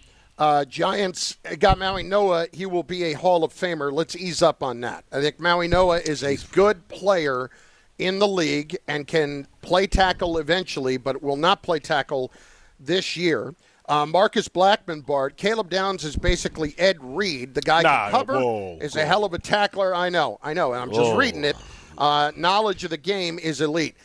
Can we start with Eric Berry? Can we start with Eric Berry or somebody like that? You can't just go to the greatest ever. Come on, man. Don't go to Ed Reed. Listen, don't go to Ed Reed. Go to Buda Baker. Go to Buda Baker or somebody like that, man. I'll share a couple of not comparisons, but things from last night that came through. Nick Saban apparently said, remember Caleb Downs was at Alabama as a freshman. First. Yep. Nick Saban said he was the smartest football player as a freshman he has ever had come in. As a freshman. And at a guy as a freshman, and a guy on the staff at the time said I thought he was our best defensive player, period, then. So why did he leave? 3 years ago. Saban retired. That's why he left? Saban retired, yeah. And he probably got a boatload from Ryan Day, who apparently had wept when he lost out on Downs to Alabama the year before. Ain't that a Bible verse, Jesus wept? I think so, yeah. Subi also checking in. Is Carlin at the Four Seasons? I can guarantee you I am not. Yeah, it looked like a Laquita Inn. Yeah, with the. It's not it's not that, but it's fine. But let's just say it's a spot that is on the older side. we can tell by that brown ass bookshelf you got behind your head. I got the brown bookshelf, and I got like this red daybed, I think they call it, behind me. Oh, no, that's red velvet daybed behind me. That's the hunch chase. I might go over. You know what, Bart? I could probably lay down on that, and you could take some sexy boudoir pictures of me on that thing. Hey, you don't want to lay down on that. Hope you got that sanitized. I know what that's for. That's the hunch. That's the hunch seat. Don't even touch that. Matter of fact, take a towel and put it over there. Don't even let it touch your skin. Somebody get me a black light. Yes. 800-919-3776. Let's hit Joe, Long Island next, ESPN New York. Joe, what's going on, Big Cat? What do you got? Oh, hi, guys. First of all, you guys are so funny. I just love it. That's the first thing I had to get out of the way. And appreciate that. On the Knicks, the roster construction is so poor. They don't have a number 2 shooting guard. The only time they could shoot was when they put Deuce and what the hell is this small forward? At the same time, for a brief moment there, they had a second option. And the other thing is the offense. They're not sharing the ball like the first half of the year. Everybody's standing around. There's no movement. No, let's be clear. It's unbelievable. Hang on. Let's be clear about that, okay, Joe? It's not the offense not sharing the ball. It's Jalen Brunson not sharing the ball. Okay? Absolutely. Because the offense is not expecting. They're in the moment, they are expecting Jalen to do whatever he's going to do because you're right, they're standing around, okay? But Jalen Brunson is not sharing the ball at the most important times of the game. I'm not telling him to give it up all the time. I'm telling him to give it up so that it's not a grenade and that somebody actually has to take another player on the court seriously and they won't collapse 3 defenders on you when you're on the baseline and you got no shot when you're 6'1". Absolutely, but it looks to me like they're standing around even more than they used to, which is really bad coaching. What's our caller's name? Because this is reminiscent of Carmelo. Joe, this is reminiscent of Carmelo Anthony, the criticism that he received. This is reminiscent of Julius Randle, the dribble, spin late in the shot, and teams start running people from the backside, anticipating the spin. And it's a profile, it's a scouting report out on them. And I can remember what Phil Jackson told Michael Jordan, and he was the great Michael Jordan at the time. He said you have to get your teammates involved because when you need them in pivotal times, they will have the confidence to make the shot. You have to know when you need to take over. You need to get guys involved early to get their confidence up, which makes them play better defense, which gives them more energy. But when they just sit around and they just assume that you're going to take the shot, you throwing them hand grenades at the end, and they're throwing up bad shots and not making shots, then they resent you for that, right? That's why OG's standing around. Right. Absolutely right. I couldn't agree more. But then that comes down to the coach too, because he can't rein Brunson in. I think they need to play. I think they need to play Brunson off the ball. I don't know that he's trying to. What I'm saying is I think they need to play Brunson off the ball, let Alvarado come in. I think you need to bench Bridges and bring Bridges off the bench so then he can get his shots and get involved with the second group. That way you have scoring when the second group is in, and then he has a more favorable matchup. But start Alvarado. He's going to have to do something like that. He's going to have to change his starting five. Whenever you get 2 points from two of your guys, you need to stagger them so that you don't have these lows when Brunson and Cat is off the court. You need to take Brunson off the ball so he'll save more energy, and now they can't double him and blitz him because when he brings it up there, they blitz him late, and then now he throws it, and now he's throwing a hand grenade. Speaking of which, Eitan Tomlinson, dribble, grenade. You know what I'm saying? And also, Tsunami wants to know if I need quarters for the bed behind. Like at the old school Poconos, you got the heart bed.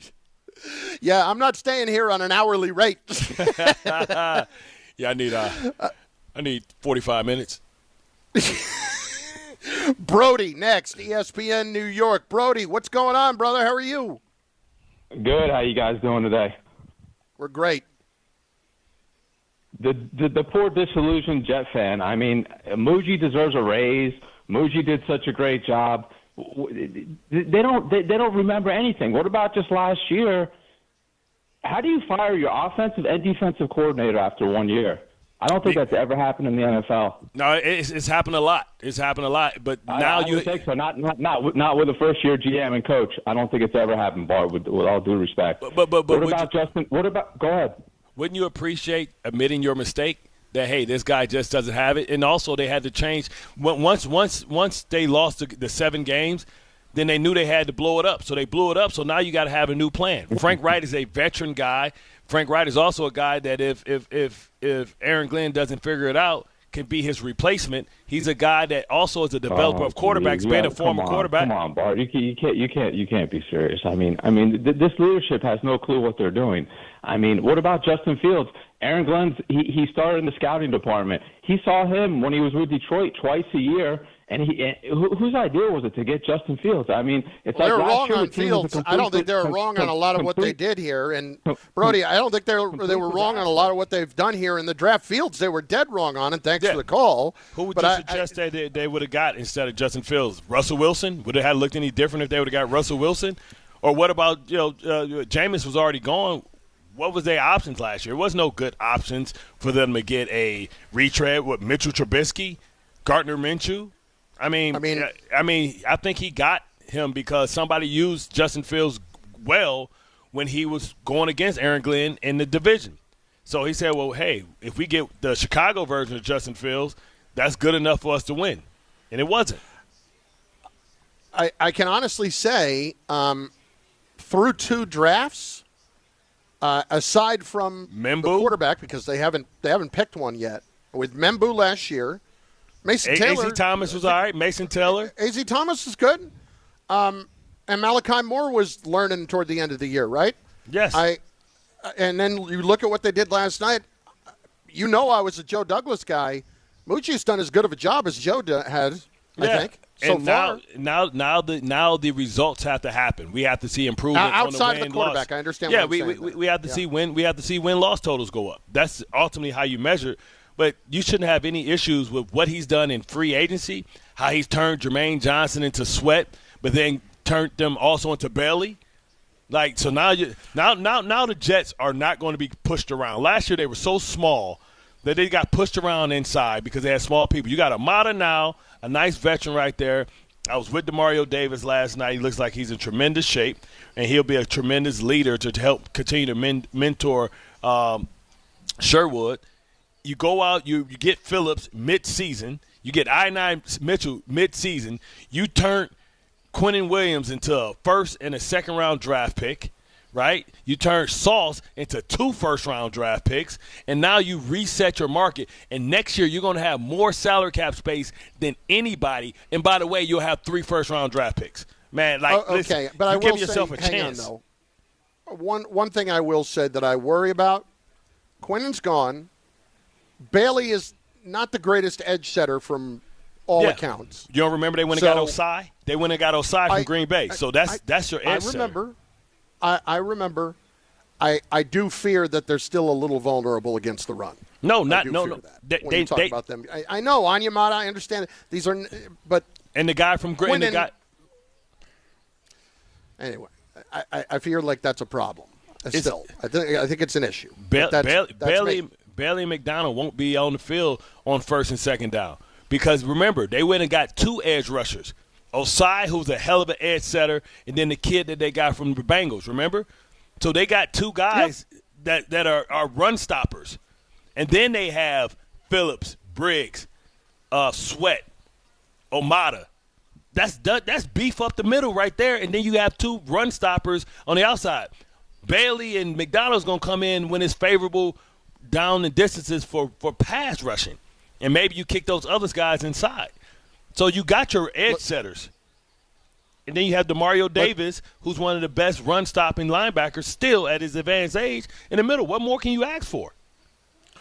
800-919-3776. Let's check in with Ava up next down in Atlanta. Ava, what's up? You're on ESPN New York. Hey, guys. I'm calling in, and I just want to say that I'm tired of everybody saying that Brunson is our best player. He's not our best player. Who's had the most double-doubles? Well, you need to tell him that. Cat, Carl Anthony Towns, and he's the highest paid. Who has the highest plus on the court for the past 3 games? Cat, who has one of Brunson is, and, Brunson is at the All-Star game was saying that I hope Cat guards me because I can get anything on him. And he putting him down, and Cat's better than him. Yeah. But that's busted chops. He's not putting him down for real. But sometimes, listen, to your point, it's always a little truth in the joke. Yep. It's always a little truth in that joke. Listen, if Brunson's going to point the finger and say I can get anything on Cat, let's talk about who can get something on Brunson. Okay? Everybody. It's more like who can't. The milkman can get something on Brunson. Yeah, exactly like J.J. Redick said last year. The firemen and the and the plumbers could get something on Brunson the way he plays defense. Prince would cross Brunson ass up, but no. To the fact, do you think Brunson's their best player, Bart? Come on. I mean, listen. If we were drafting and coming out of college, Cat was the better player. He's a better prospect. He's the more unique, talented, physically gifted. He has more skills than Brunson. He can shoot better than Brunson. If you want to talk about from the three-pointer line, you talk about he got a better post game. And so when you talk about who's the more talented person, most talented and better is 2 different things. Aaron Rodgers is way more talented than Tom Brady. Tom Brady's better. So, when you had this discussion, sometimes guys, think they're better than the guy, but Cat is the more physically gifted, better talent. Yeah. Now, listen, there's Brunson no is doubt a self-made man. Out of college, all those things were very true. I'm just saying right now, and I hate the fact that my biggest problem is that Brunson is the pure best player on the team because I don't think you can go very far with that, ultimately winning a championship. And I know everybody's going to point to the conference finals last year. Bart, the more we watch this year, the more I am convinced every single moment that run was a fluke. Listen, yes. And I know I'm ticking people off when I say that, but I'm sorry. It looks like it to me. Every year is unique and different. tell me this. Like, what is the fault? Like, we have to start talking about the possibility that this could slip out of the Knicks' hands. And right now, what options do they have but to continue to run it back with this team? Because I don't think the way that Bridges is playing, the way that the supporting pieces are playing, who would want them in a trade? Who would want them? What's the value of them? You know what I mean? What's the value of Bridges if he was somebody that you were adding in? Yeah, he plays every day. If you're trying to get Giannis, why would they want to do? Why would the Bucks want to do business with you as they hired their new coach? Why would they want to do business with you? Let's spend a minute on this, okay? You're right, and this is not what is going to help the Knicks get Giannis. For a moment, can we talk about trading 5 first-round picks to the guy, and then doubling down and giving him the money? Like, if Jim Dolan's going to be mad at anybody, maybe he ought to be a little bit mad at Leon Rose. And I know Leon Rose has turned this team around as well, but that is looking like a worse and worse decision by the day. And I don't want to just sit here and bury Bridges, but when you actually play okay in those first couple of games, and then it's just a complete zero, not just literally on the score sheet, but in every aspect of the game. Like, they benched him early in the third quarter, went back to it in the fourth, and it was still zero. You give Mike Brown no options. Like, he don't know where to go. He's trying to figure it out on the fly, and I think they're going to have a lineup change, man. You're going to have to send a message that this isn't good enough. There's no way that you're going to be able to come in the game and hide. Like, he didn't even try. At least Hart took 12 shots. He didn't even try to get involved. He took it. You know what I'm saying? You know, somebody getting your ass kicked, like, man, at least swing back or do something. You just curled up in a ball and took it. You gave up your milk and cookies. You gave up your cornbread, man. Don't be giving your cornbread up. Between Hart and Bridges, they went 1 for 12 from the floor yesterday. 1 for 12. I mean, that is just absurd. Plus, there's a phrase that I now have to utter in relation to the Knicks in this series that I should have never even considered having to say. That is on the way in moments. Plus, you talk about the Giants maybe letting Caleb Downs go. Well, maybe in the end the Cowboys actually screwed it up more. We'll explain. It's all on the way. Bart and Carlin on the Bart and Carlin ESPN New York YouTube channel, where the chat is on fire. Get as many as your comments in as we can. 800-919-3776 right here on ESPN New York. The Knicks. Drives on a Congo with 5. Leans underneath. Bounce pass to Hart. Out of his reach. Back near midcourt. The Hawks. Stolen by Kuminga. And the Hawks will win Game 3. The Knicks do not get a shot up on the final possession. The NBA playoffs. It should stink because we gave ourselves a chance knowing that we didn't play our best basketball. So it should stink. Game 4 coverage gets underway tomorrow at 5 on 880, 1050 and the ESPN New York app. Yankees fans, have the official Yankees official game day program delivered to your door. Subscribe to Yankees Magazine by calling 800-GO-YANKS or visiting Yankees.com/publications and get 8 issues a year for just $34.99 plus shipping. The Yankees official 2026 yearbook and media guide are also available for purchase. Get your Yankees Magazine yearbook or media guide today. Call 800-GO-YANKS or log on to Yankees.com/publications. Hey, New York and New Jersey, Boost Mobile has an unlimited talk, text, and data plan that's only $25 a month forever, meaning you'll only ever pay $25 a month for the rest of your life. Who wouldn't want unlimited wireless when it only costs $25 a month forever? If you don't, you must be one of those people who enjoy overpaying for their phone plan. $25 a month forever is truly as good as it gets. So go online and switch now at boostmobile.com. After 30 gigabytes, customers may experience slower speeds. Customers will pay $25 a month as long as they remain active on the Boost Mobile Unlimited plan. 1-877 Cards for Kids. KARS Cards for Kids. Ready to get rid of that old car? Donate it to Cars for Kids. Call 877 Cars for Kids to reach a friendly live agent. Donation is super easy, and your car can be picked up as soon as tomorrow. Call us now or go to carsforkids.org. 1-877 Cars for Kids. Donate your car today. Did you know you can donate real estate too? The New York City Department of Correction offers countless career opportunities, from specialized units to leadership roles that support public safety and change lives for the better. It starts with one step: registering for the New York City Correction Officer exam. Earn over $109,000 after just 5.5 years. Benefits on day one, job security, pension at any age after 22 years of service. Go to nyc.gov/joindoc or search Join DOC. One career, many opportunities. Register today to take the test. The NBA playoffs are in full swing, and with DraftKings Sportsbook, an official sports betting partner of the NBA, your winnings get a boost every single day, all playoffs long. Bet player props, bet live, from the opening tip to the final possession. Every bucket, every dime, every clutch takeover matters. And DraftKings Sportsbook keeps boosting you all the way through. All DraftKings customers can enjoy a profit boost every single day throughout the playoffs. Download the DraftKings Sportsbook app now and use code WHSQ to claim your profit boost. That's code WHSQ to get a boost every day of the NBA playoffs. In partnership with DraftKings, the crown is yours. Gambling problem? Call 877-8-HOPE-NY or text HOPE-NY 467-369. 21 plus, New York only. Eligibility and restrictions apply. One profit boost per customer per day. NBA playoff bets only. Bet restrictions apply and vary when offered. Max bet and boost vary. Boost only applies to winnings and expires at the end of the last NBA game each day. See terms at sportsbook.draftkings.com/promos.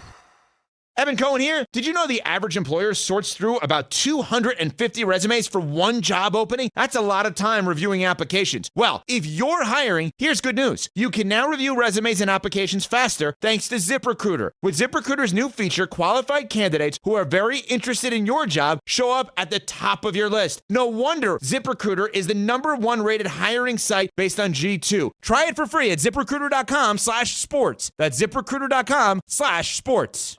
Evan Cohen here. In life, as in sports, the pros make it look easy. That's why pro golfers like Jason Day, Ben Griffin, and Patton Kazire trust the pros in lawn care. True Green. They have the experience and expertise to give you a lawn worthy of the PGA Tour. And since True Green does the work for you, you get more free time, or more tee times. So stop stressing over your lawn and start loving it. Sign up now at TrueGreen.com because nobody makes it easier to get a golf course quality lawn than True Green, the official lawn care treatment provider of the PGA Tour.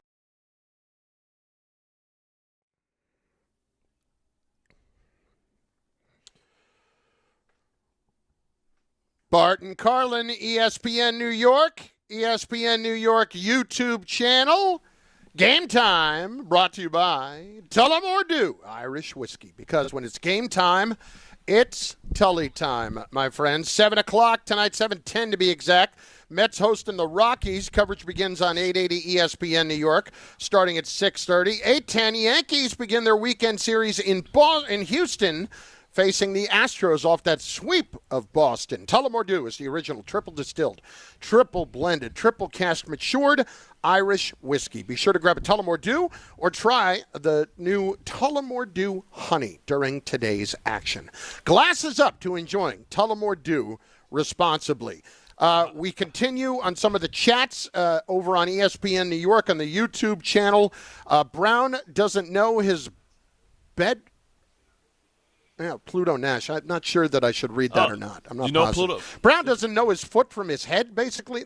Basically trying to say that Brown is completely his head from lost. His butt. Yeah, his head from his butt. But I mean, there's no curse in there. But he doesn't know his bed foot from his bed head. I don't even know. I don't know. That could have some. Yeah, he don't know which way is up, which way is down. He's confused. He's lost. How about that? Yes. Such as I am with that analogy. Yeah, he's Gilligan Island.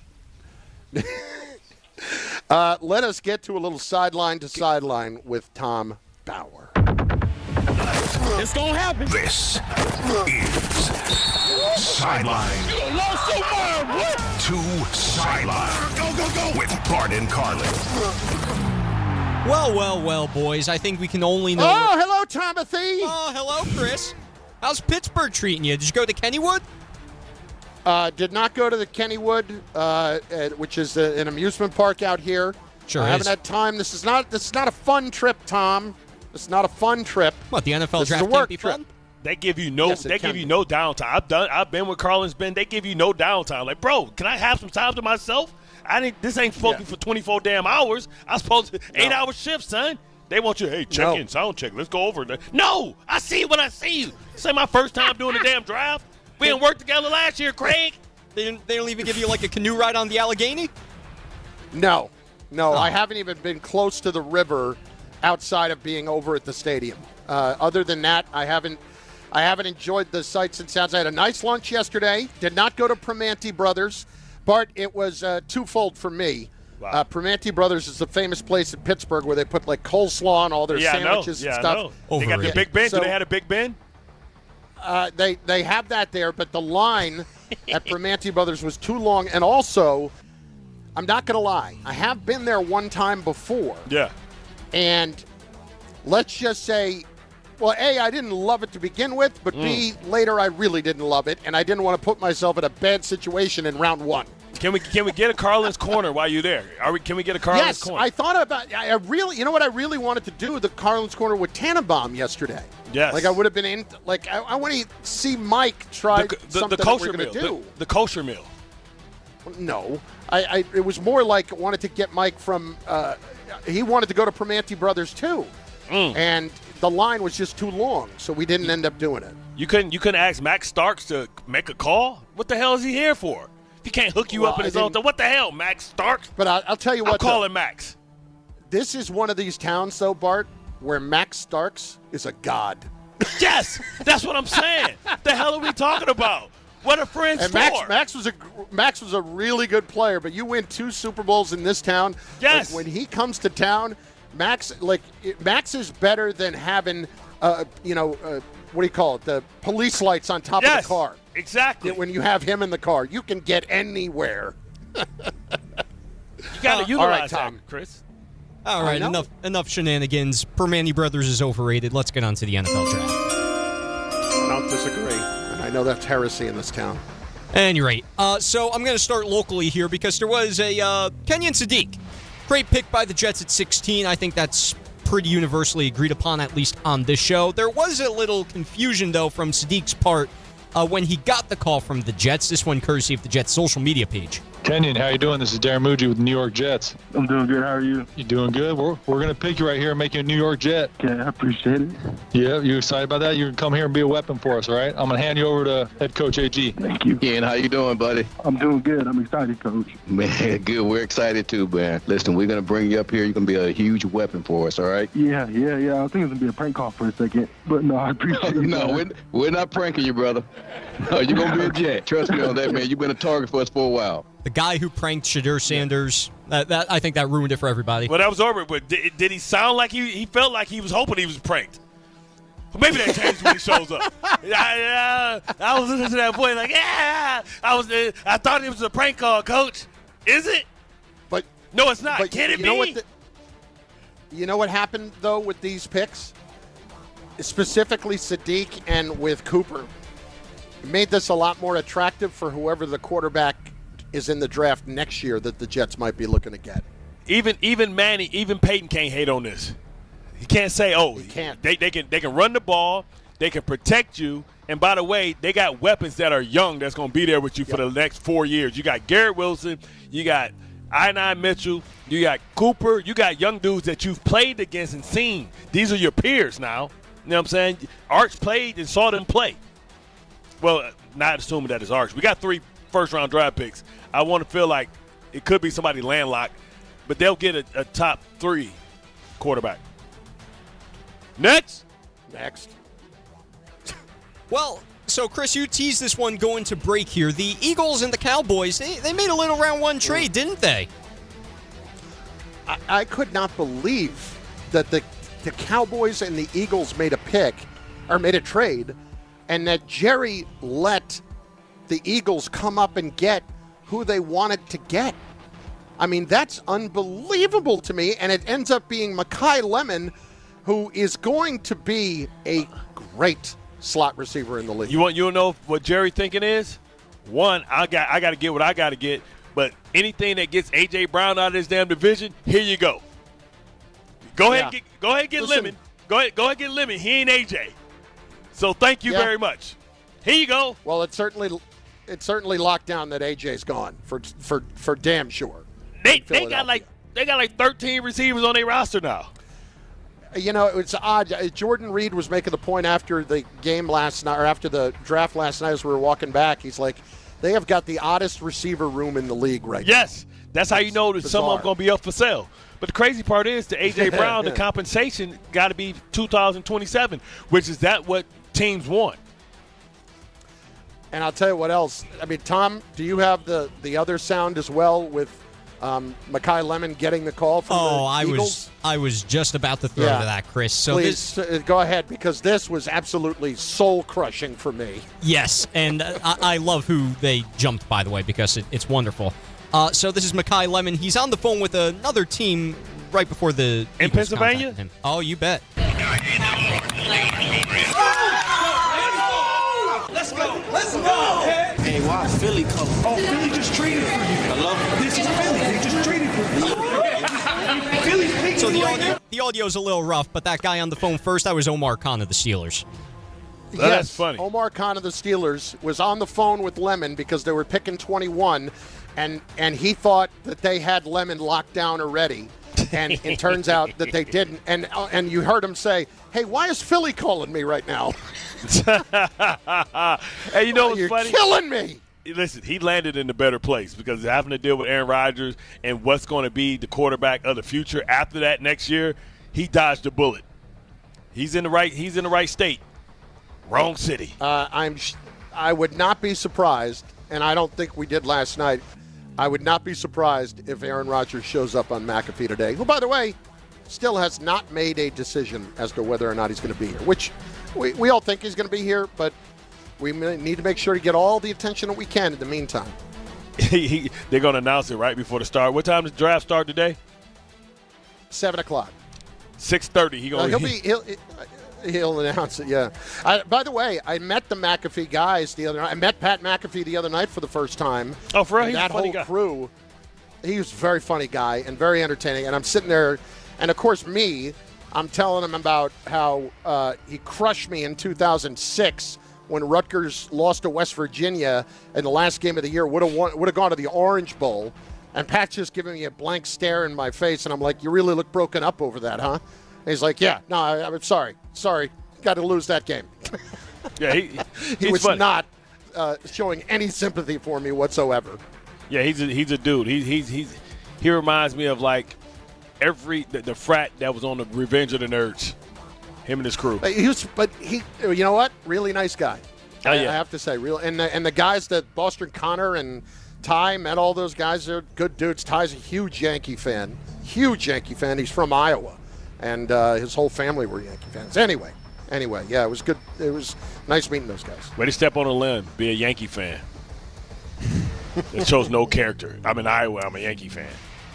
Tom, anything else? Iowa, such a great place. The home is Slipknot too. Wonderful, wonderful state. I do have one more thing for you guys right now, and this one goes around because there's not only one quarterback taken in the first round. There was a second quarterback taken in the first round, maybe a little bit earlier than some people expected. The Rams viewed as a bonus pick, according to Adam Schefter, about 30 seconds before the Rams made the selection for Ty Simpson at 13. Sean McVay, let's just say if you look at his post-draft press conference, there was probably some steam coming out of his ears. He did not look happy that the Rams took Ty Simpson at all. And to add some context here, apparently Ty Simpson never met with Sean McVay prior to the draft either. That's what Simpson said. I have trouble thinking that Les Snead would overrule McVay and just take him. Right. But it is odd that McVay, of all people, had not met the quarterback. Really? I'm sorry, that is odd to me. Well, they didn't think. I think that they didn't think that they would have Snead, right? And they probably didn't think that the draft will go the way they went. Like when a player falls, and I don't say that that's falling for him because nobody expected him to go top 15.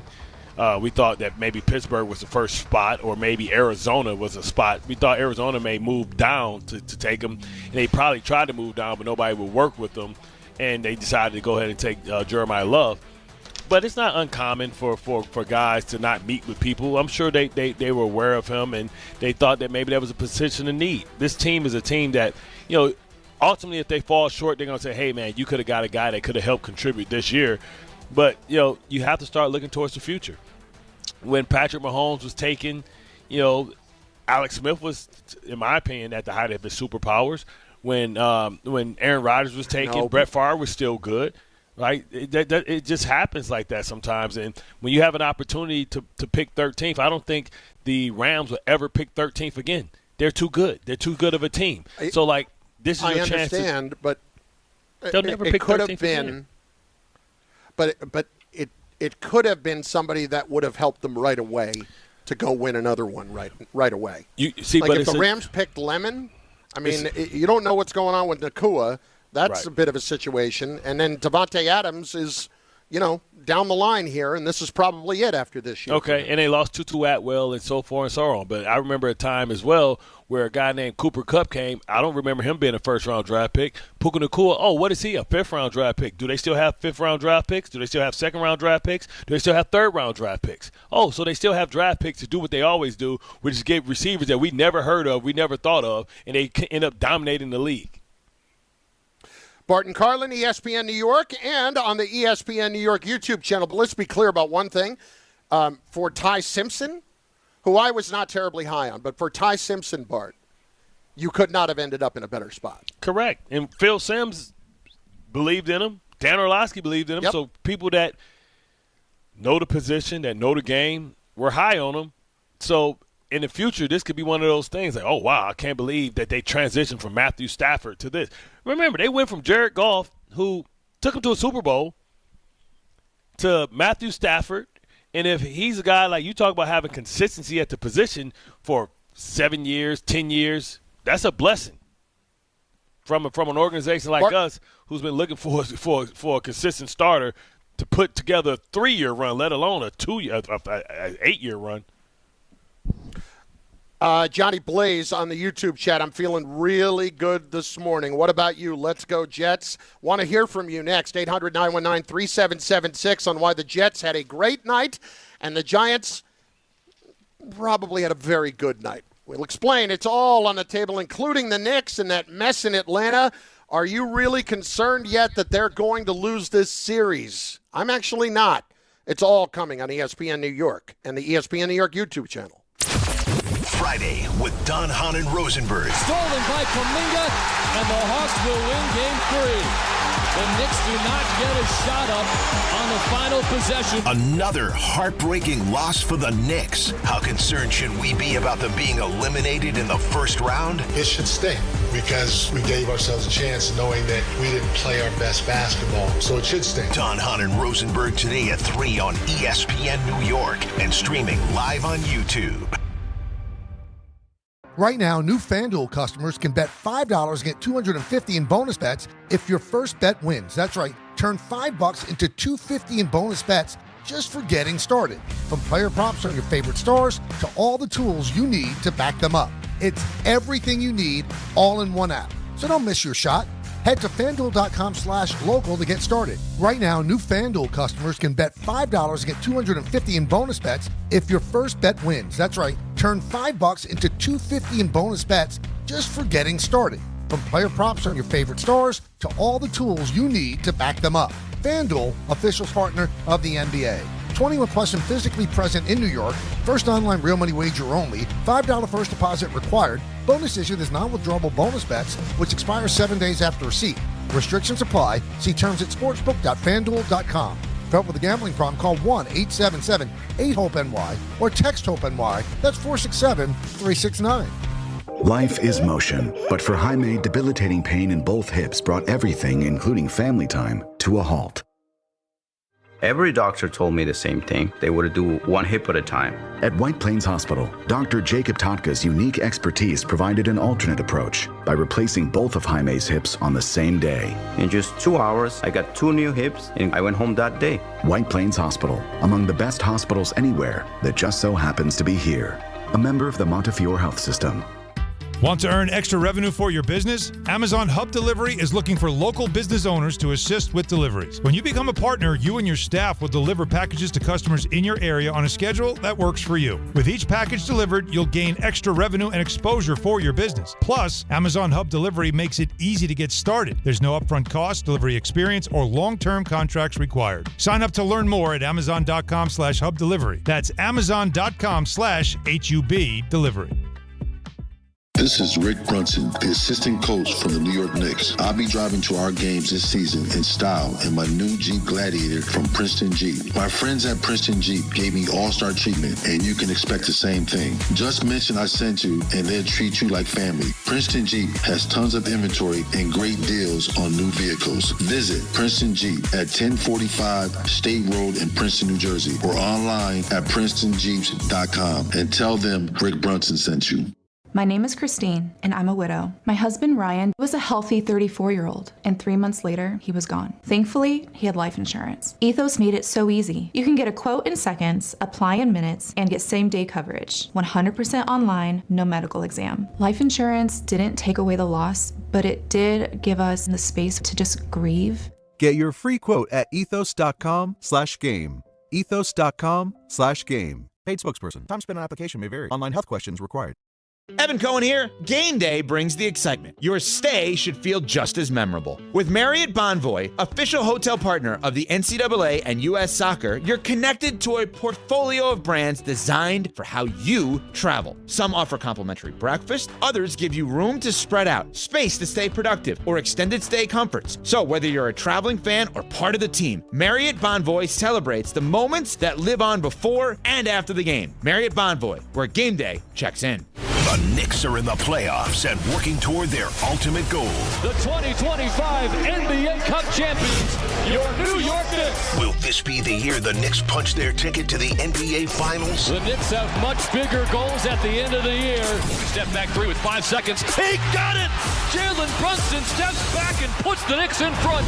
Thanks to all our New York Knicks partners this season, including Verizon, Thrivewell Infusion, and London Jewelers on ESPN New York.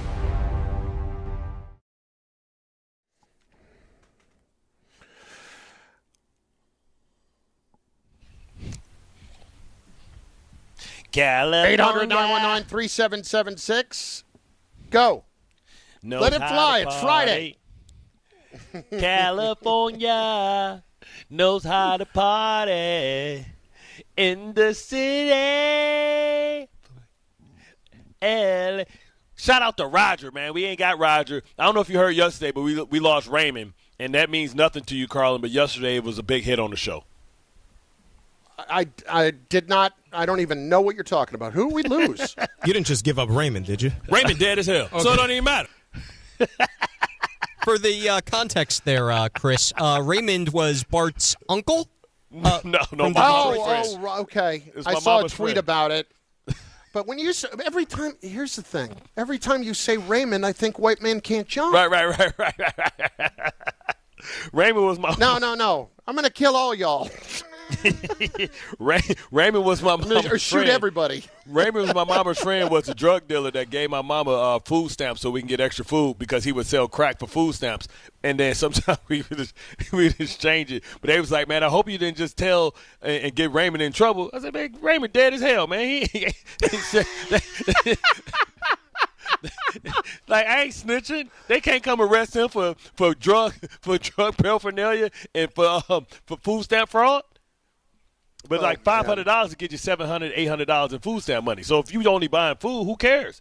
You know what I'm saying? Take the food stamps because now you get 2 for 1. Man, we used to have Fruit Loops. We ain't had them fruit rings. Fruit Loops, baby. We shout out to my mom for never buying generic fake stuff.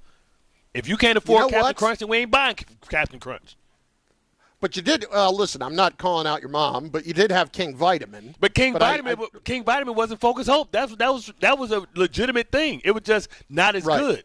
You know what I'm saying? It was like it was not the knockoff. It was like Quaker. You all right there? Yeah. Did you have a Pepsi? Because Quaker made King Vitamin. It was just a bootleg version, their attempt to try and bootleg Captain Crunch. And it'll cut the whole top of roof of your mouth off. I listen. I give your mom a lot of credit because my mom always bought the knockoffs or always bought that 5-pound bag. Was the 5-pound bag? It didn't even come in the box. The soda in our house was not Coke; it was cola. Oh man! I never got the Oreos; got the Hydrox. Let's go. Fruit Rashad rings. in the Bronx. Rashad in the Bronx is up you ever next. had some fruit rings, Rashad? You ever had fruit rings?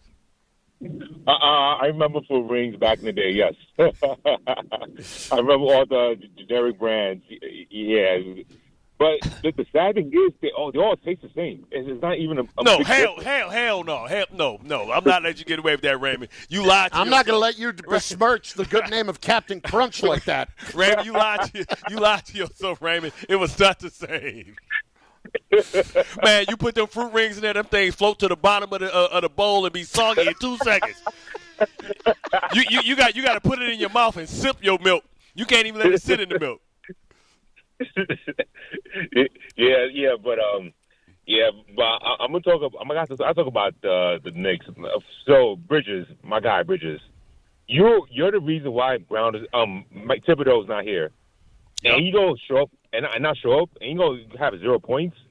Like, come on, we're not be asking you to score like 25, 20, but 0 points. Are you serious? And then you're getting cooked by CJ McCollum all day. Like seriously. And I knew the Hawks. The Hawks are a good team. I knew it was going to be a tough series, but the way you lost the last 2 games is inexcusable. The thing is, the Knicks are so much bigger than them. I don't know why you just don't go with the Twin Towers in there, Mitchell Robinson and Cat, and just bang their ass to sleep. Because what happens is when you have Brunson and he's giving up all this real estate, he can't stay in front of McCollin, and they want to try and put him in pick and roll. Put the ultimate rim protector back there. Yeah, you got past him, but try getting past me, punk. You know what I'm saying? And listen, I'm not agreeing with it. Okay, I'm not agreeing with it, but you know why he wasn't in the game. You know why? I understand that, but I'm talking about in the middle of the game before it was even Hack and Mitch anyway. You understand what I'm saying? Like they should be going with that. I do. Take Bridges' ass out the starting lineup. Put Mitch in. Let him play the 5. Let OG play the shooting guard because all he's doing is shooting in the corner anyway. Put him there with Brunson, and then go Josh Hart, OG, Brunson. Now you got 2+ defenders out there, 3+ defenders out there, and you got some protection for Jalen.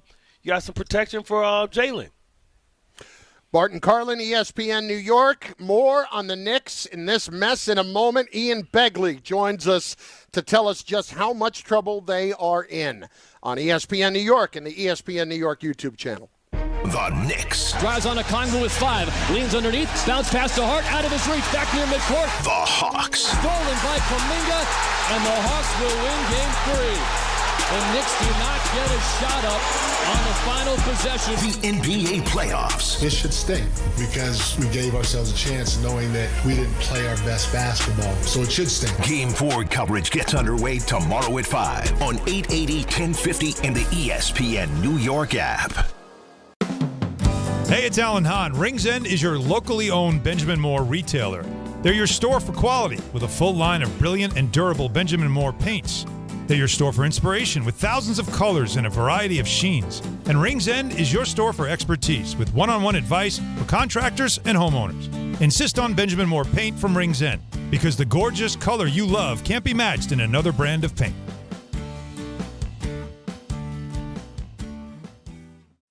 Looking for a new best friend? Join London Jewelers May 3rd from 12 to 4 at Garvey's Point Dog Park in Glen Cove for a pet adoption event supporting Rescue Paw Foundation. Rain or shine, help give these animals the loving homes they deserve. This is DiPietro and Rothenberg. The New York Jets select David Bailey, Kenyon Sadiq, Omar Cooper Jr., wide receiver, Indiana. Had Garrett Wilson, and you have Breece Hall, you have Cooper, all of a sudden this pathetic cast of weapons is legitimate. And now you go through the season, and then hopefully next year's draft you get the quarterback, and all of a sudden you can start to see the dominoes kind of falling into place. Morning Start with DiPietro and Rothenberg. Weekdays from 6 to 10 on ESPN New York and streaming live on YouTube. 1-877 Cars for Kids.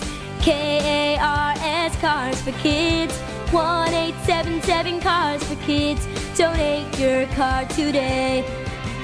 1-877 Cars for Kids. KARS Cars for Kids. 1-877 Cars for Kids. Donate your car today. Ready to get rid of that old car? Donate it to Cars for Kids. Call 877-CARS-4-KIDS to speak to a friendly live agent. Donation is super easy, and your car can be picked up as soon as tomorrow. Go to carsforkids.org now or call 877-CARS-4-KIDS to donate your car today. 1-877 Cars for Kids. KARS Cars for Kids. 1-877 Cars for Kids. Donate your car today. Did you know you can donate real estate too? Go to carsforkids.org. That's cars with a K. Evan Cohen here. In life, as in sports, the pros make it look easy. That's why pro golfers like Jason Day, Ben Griffin, and Patton Kizzire trust the pros in lawn care. True Green. They have the experience and expertise to give you a lawn worthy of the PGA Tour. And since True Green does the work for you, you get more free time, or more tee times. So stop stressing over your lawn and start loving it. Sign up now at TrueGreen.com because nobody makes it easier to get a golf course quality lawn than True Green, the official lawn care treatment provider of the PGA Tour. Harry Douglas here. Let me ask you something. What if you can enjoy the taste of a cocktail, the warmth of a spirit, and still stay fully in control? That's RK Zero Proof, a pioneer in the alcohol-free spirits category. RK delivers bold flavor and a real warming sensation with zero alcohol, zero sugar, zero carbs, and zero calories. Perfect for nights out, social gatherings, or anytime you want the experience of a drink without sacrificing tomorrow. Check it out at rkbeverages.com. That's ARKAY beverages.com. RK. All the flavor, none of the alcohol. What's up, my friends? This is Francisco Lindor. This is Devin Williams. This is Luke Weaver. Bo Bichette here. You're listening to the home of New York Mets baseball. WHSQ and WCBS FM HD2, New York.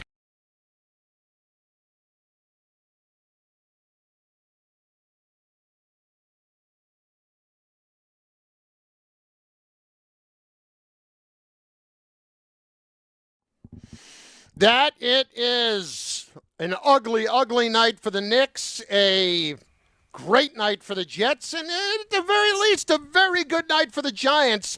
All of it on the table at 800-919-3776. Bart and Carlin with you on ESPN New York and on the ESPN New York YouTube channel. It is noon. Bartholomew, Arthur, James, Scott. What does that mean?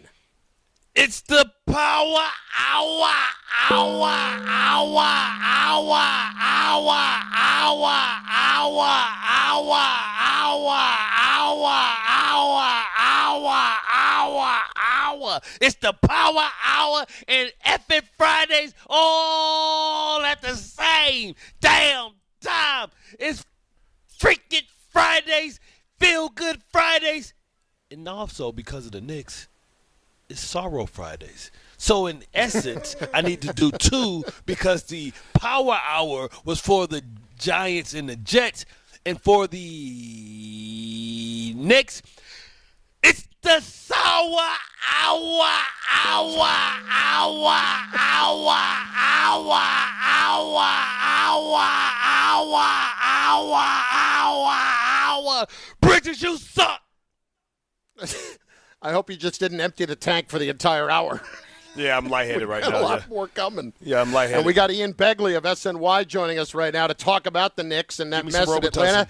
He, of course, with the digital show, The Putback, does a fantastic job covering New York basketball. Ian, it's Chris, it's Bart. We appreciate a few minutes. What the hell's going on here? So, first of all, anytime I could be on the sour hour, man, I have to jump at that opportunity, guys. Yeah, appreciate you having me. It's a mess. It's a mess. This was not supposed to go this way. The Knicks should be up at least 2-1.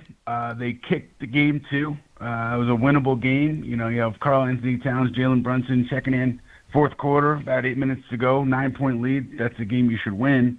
And now their backs are against the wall. And this is a Hawks team that's playing with a lot of confidence. C.J. McCollum just really torching the Knicks over the course of this series. And a lot of things are getting exposed here. You know, the big one, the major takeaway to me is not getting anything from Mikal Bridges. You go back to the second half of Game 2, got nothing from him then. And then all of Game 3, obviously, he gets benched for much of the second half, and there was good reason. He wasn't giving them anything, 4 turnovers, 0 points, and Mike Brown decides to go with Miles McBride. McBride gives them a spark, but the idea that you're getting nothing from a guy who you obviously spent a lot of draft capital on, you signed him to an extension, and he's not helping you in some of the biggest moments of the season, that to me is an issue. What's the ramifications of this? Are all things on the table? Maybe consider bringing in Mitchell Robinson. I don't understand why the Knicks are trying to adjust to the Hawks instead of saying we're the bigger, more physical team. We'll just put Mitchell Robinson out there to help protect Jalen Brunson early if he gets beat or if they get him in the matchups in the pick and roll. Once you get past him, you got to get past Mitchell Robinson and just be the bigger team and let Cat play the 4 and open it up that way. What's on the table? What's the adjustments? Because that's the criticism. We know what Atlanta is trying to do. What's the counter to that? Yeah, it's interesting, Bart, because Mike Brown did say before the game that the Mitchell Robinson, Karl-Anthony Towns lineups weren't playing great, and he said he was choosing at that time not to go with them that often because of that and because of some other matchup issues. Does he rethink that? I would assume so. I would assume everything is on the table, and actually he said that before the game, so I would assume, Miles McBride starting, replacing maybe Mikal Bridges. I'm sure that's on the table. Mike Brown didn't go into detail about why he wasn't going to that double big lineup, but when you put it in those terms, or it makes a lot of sense, just kind of play to your strengths and force Atlanta to adjust to you. Again, backs are against the wall, have to win this game Saturday. So anything and everything, I'm sure, is being discussed among that Knick coaching staff right now as they try to regroup and get it together here. Ian Begley, SNY, the putback, joining us right now, talking Knicks in this ugly situation, down 2-1 to the Atlanta Hawks. Listen, I know it's heresy to speak ill of Jalen Brunson, but these last couple of games, Captain Clutch, everybody in the building has known exactly what's going to happen, and the results have shown that everybody in the building knew what was going to happen. The air ball, followed by the turnover yesterday. A guy like OG last night was a lot more helpful offensively with 29 points. It's getting a little evident that Jalen Brunson needs to be a little more open-minded in these situations, or am I being too simple when I say that? Look, I think it's a fair criticism, a fair way to look at it. I think that, I asked Mike Brown after the game, did they get what they were looking for on that final play? And he said, yeah, absolutely. We got a switch. We didn't. Well, he was looking to get double teamed and trapped down on the baseline. Look, I'm telling you what his response. So they drew it up, hoping to get Jalen Brunson the ball on the right side, and they were happy that Kongwu switched on Brunson. So he said, we wanted Brunson to have the ball right side, clear the floor out, and let him go win the game.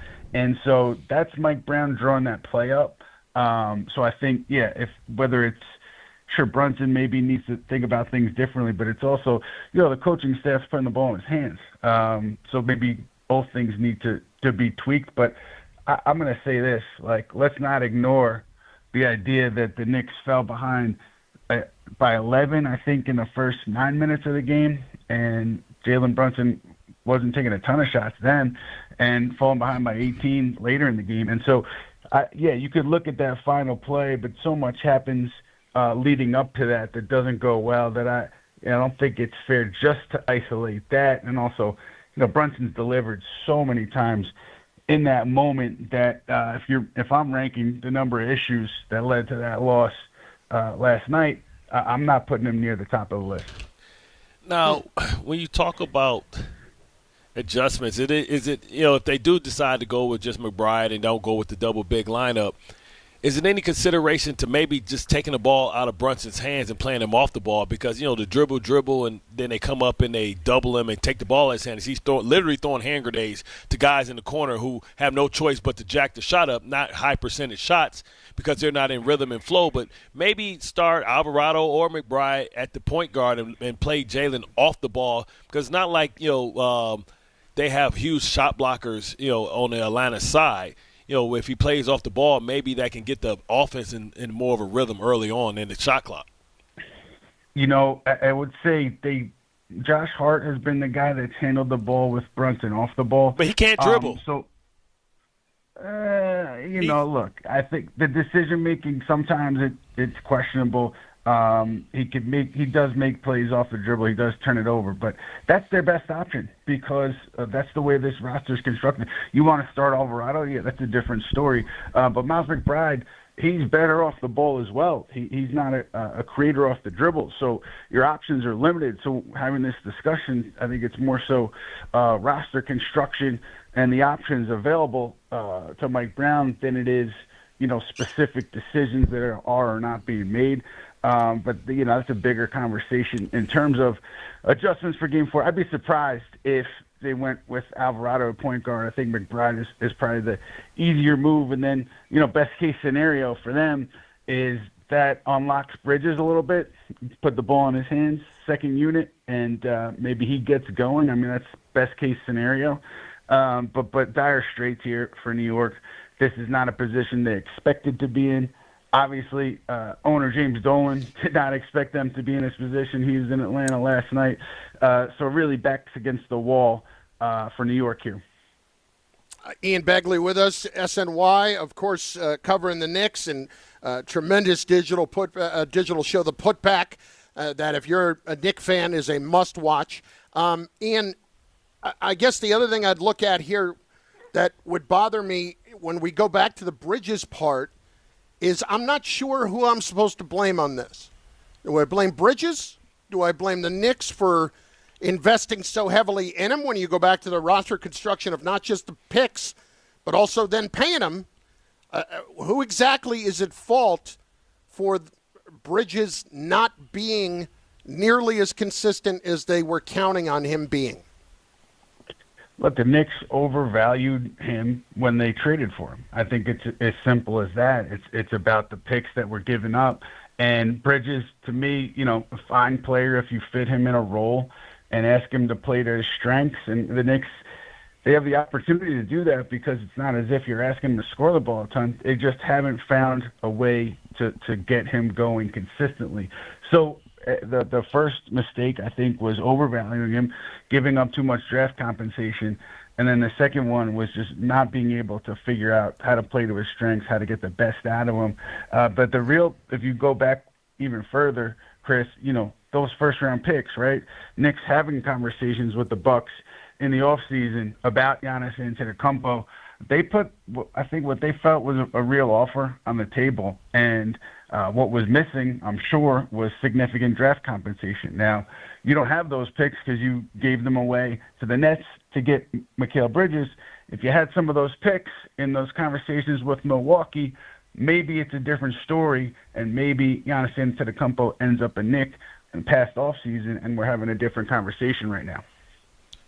We know this is a must-win, but what kind of damage is done when you consider, Bridges and what his value would be if ultimately this doesn't go the way that they want? Because we see that, okay, they may beat the Hawks.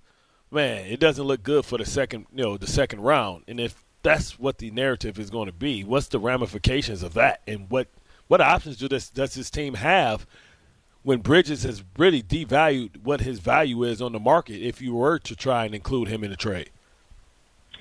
Yeah, the value, Bart, you're 100% right. If it continues to go this way, the value is not great. And the Knicks, they don't have a lot of wiggle room financially because of what their financial commitments are.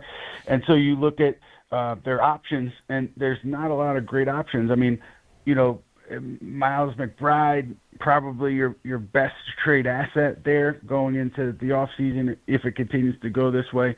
Mikal Bridges not adding value to a package in the way you'd hope. And Karl Towns, I think that, look, his contract situation, it's not perfect, but it's also not as bad as it was a couple of years ago when the Knicks were trying to trade for him. So maybe there's some value there. Again, it goes back to the picks. Knicks will have the opportunity to trade 2 more picks, I think, once you get to the draft. So they'll have more picks there, but certainly the value of the guys on the roster that they would want to be sending out in these hypothetical trades is not where you want it to be. And so, look, that's a disaster scenario. Losing this series or not being competitive against Boston, disaster scenario. I do think, you get there, you're looking at significant changes, I think, all over the organization, front office, coaching staff, players, everything will be on the table. Including Mike Brown as the leader? Or is he in any type of danger? Yeah, I mean, look, if we're talking about the scenario here where you lose to Atlanta or you're non-competitive against Boston, I do think he's in danger because the idea was that he'd come in here and get you past where Tom Thibodeau got you, and to fall that short of that expectation, that goal, fair or not, it would come down on him, and I do think he'd be in danger of getting fired there just because of the situation that he inherited, that he walked into. And we all know where the bar is, and we all know how far short they would fall from that bar if they did bow out this early. That's what makes this Game 4, obviously, for this series so important, but just a big picture sense, the direction of this franchise immediately and longer term, a lot is riding, to me, on what happens Saturday night. Ian, just last thing for me, let's just leave it to that with Saturday night. What would be your concern level overall if you put it 0 to 100 right now about losing this series if you're the Knicks at the moment, even though you are down 2-1? I would put it, 60, 65, and I say that because the bottom line is here, you got to win 3 of the next 4, and you haven't shown over the course of the regular season that you've been consistently able to beat teams above 500, good teams in this league in the longer stretch. And 3 or 4 is not a long stretch, but here it is, pressurized situation, compressed. I'd be very concerned right now if I was the Knicks, given how this series has gone to date. Ian Begley, the Putback on SNY, the digital show. Check it out on all the digital platforms. We appreciate it, Ian. Thanks for a few minutes. Appreciate you, fellas. Take care. The sour hour. No, I'm just playing. It certainly feels like it. And he put the number where I think I can live with it. I'm still not – I'm not panicked by any stretch. Concerned, sure. Down 2 games to 1, you have to be. But even, Bart, looking at Vegas, and I teased this earlier. Yeah. Right now, the Knicks, to win the series, down a game, are a slight underdog. They're at plus 108 to win the series. I think that thing doesn't First change. of all, if you're looking for value, we keep saying that. We keep saying that now. I know, but I didn't jump on the other day, but I will now. Tom, go grab the money out the tip jar. See how much we got. It's plus money on the Knicks to win the series. I still feel good about it, even though there's the Game 3 stat that Hahn was bringing up this morning on Get Up, and it's an alarming one that 75% of the time the team that wins Game 3 wins the series. Crazy. Have you seen what's happening with this soldier? It's a thing happening to the soldier on Polymart. He profited. That a soldier apparently bet 400,000 when something was going to happen because he had some intelligence over there. Yeah. Listen, man. That's crazy. It's gambling affects everybody, man. They even get into our soldiers, man. Dude made $400. It is like, mission tomorrow. Bet it. What a shock that a prediction market would be a bit of a mess. 54 Stunning. bucks in the jar. Let's hit the calls. 800-919-3776. We're going to put a little more than that down. Jay in Stamford, Connecticut is up on ESPN New York. Jay, what's going on, dude? What's up, boys? I appreciate you taking my call as always. Last time I talked to you, Carlin, we talked about when they bought in Alvarado and the Knicks needed toughness, and, we agreed. That's why they bought him in. Alvarado's a New Yorker, but again, man, people need to understand the process of New York being the Mecca means the Mecca of entertainment. There's no championship value. This Knicks team, when they play like a team coming from the crop of players they have, their college background, like, we don't need a star. They are dangerous when they play as a team. But when it comes down to impressing the sidelines and getting the crowd to go crazy, the one thing I think we can all agree on with Jalen Brunson, I think we agree. We know he's small. We know he gives us captain clutch. But the one thing I prayed that he wouldn't be this guy that he's become. And now he's looking on the sidelines, and it's affecting our team.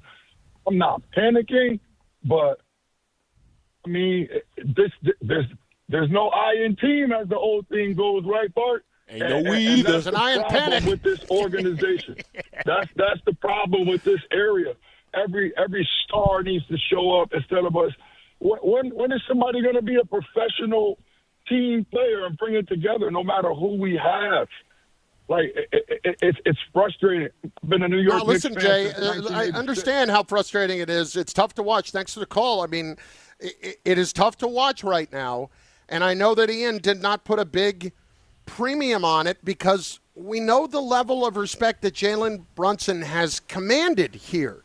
If you don't want to put that at the top of the list as to why they're losing, that's fine. What I'm seeing in these first two games is he is captain clutch, but he hasn't come through. The Hawks have known exactly what was going to happen. Yeah. And when you have the size issue that Brunson has as your number one player, you're going to run into these things quite a bit. Yeah, if he's the Avenger, you know what I'm saying, C.J. McCollum is Thanos. And that's just what it is. He got a guy that's not afraid. C.J. is, yeah. He's not afraid. And, like, I think C.J. sees this as an opportunity to remind people of who he was. And, he's been ducked off in basketball Siberia in New Orleans, and now he finds himself on the stage, and it took him years to get back there. And, man, he is reminding everybody that, I know I've been away for a little while, but y'all must have forgot. I'm Himothy, too. I was a big shot maker. I know I was in the shadow of Dame Dollar, but me and Dame Dollar was Batman and Robin. I wasn't Alfred. A couple of the other comments coming in on the ESPN New York YouTube page. Tsunami, it's frustration because they don't learn from their past mistakes. It's not like this is from Drew. It's not like the guy is not a star. He is a star. Yes, he is a star, but can he be the true centerpiece of a team that could legitimately win a championship? And I know this might be considered to not be fair for some people. The more I see this year, the more I'm convinced last year's run to the conference finals was a fluke. That's true. I mean, we have to look at it that way. They were very fortunate, and now they're the hunted, right? Because coming into this, they were the team that everybody thought was going to win the Eastern Conference. It was like, better than Boston. Detroit's not ready. Knicks finals, not Eastern Conference finals. Knicks finals. Right now, less than a week from today, we have a Game 6 watch party planned at Calandra's in New Jersey. It could be elimination. We have been there before. We love the wings. We love the incredible food across the board. It's an awesome atmosphere to watch the game, and we want all the fans to come out.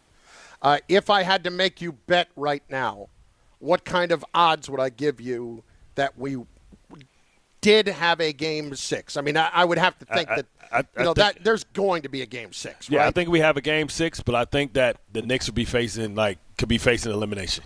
Could be down 3-2? Yeah, I think they're gonna have to come out to get out the mud, man. Because this is a seesaw battle, and it could be like they got to win 6, and then we go into Game 7. Yesterday's loss guaranteed that this is going 7. I do not want this to be a Game 6 where the Knicks could potentially get eliminated. It is, like but, that, and but you that's want a why game, tomorrow is an absolute must-win. You want an elimination game to be at least man. Well, all right. So we're going to be at Calandra's next Thursday night, but the point is for you is that it's more likely that we're facing elimination with the Knicks and on the edge of our seats for that, as opposed to about to wrap it up. Yeah. Oh boy, good thing I'm going to have to do some emotional eating. Yeah, man. That's a bit of a problem. Instead of biting your fingernails, just bite some of that bread. Game 6. Just bite some of that bread instead of biting your nails.